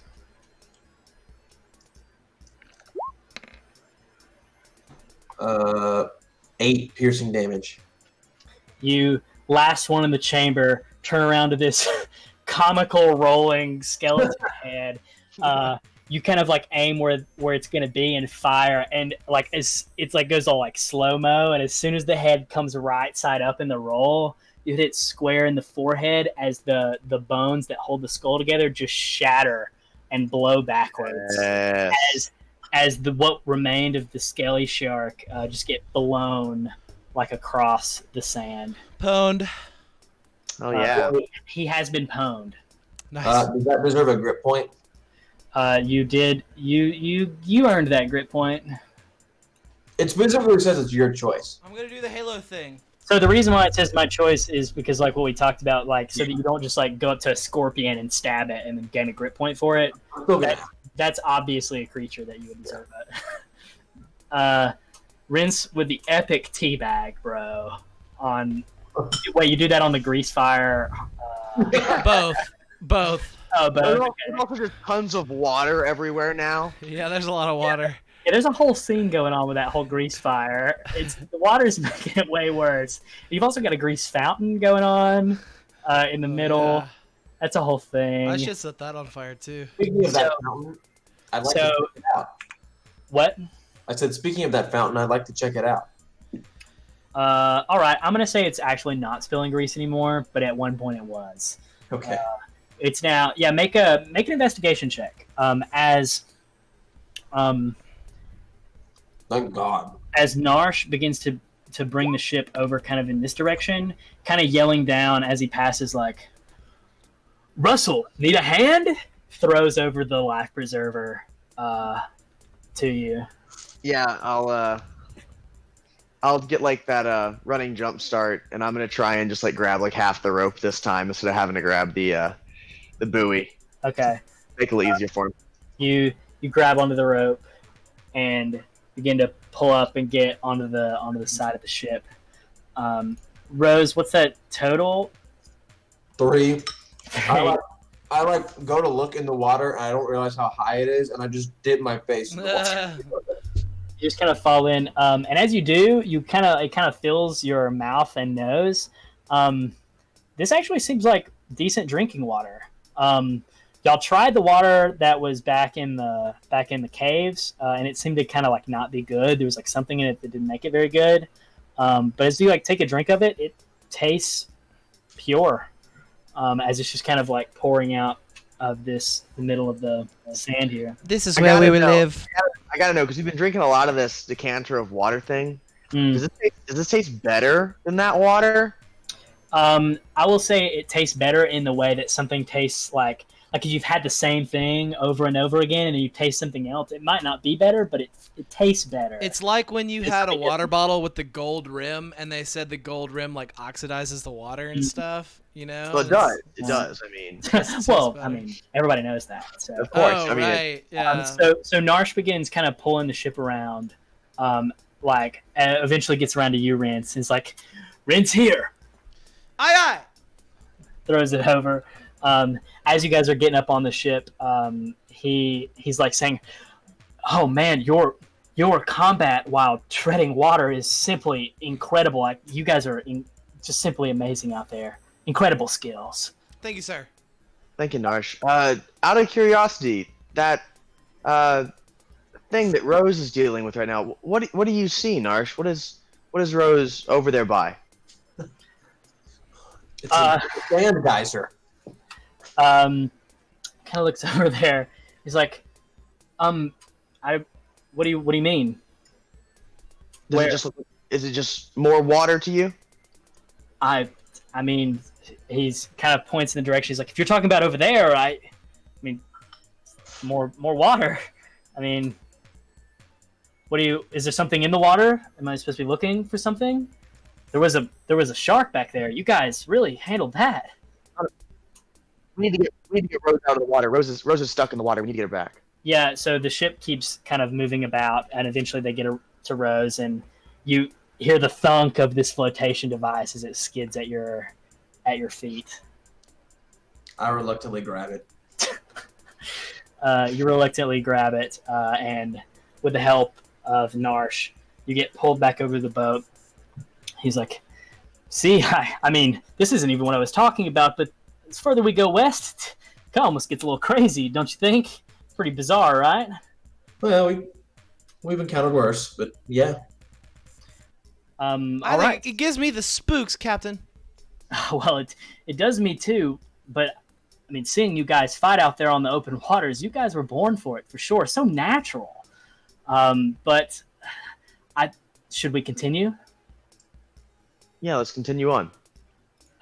So Narsh begins to make sure you guys get back in your place as he sets sight with Rada on continuing west past this place.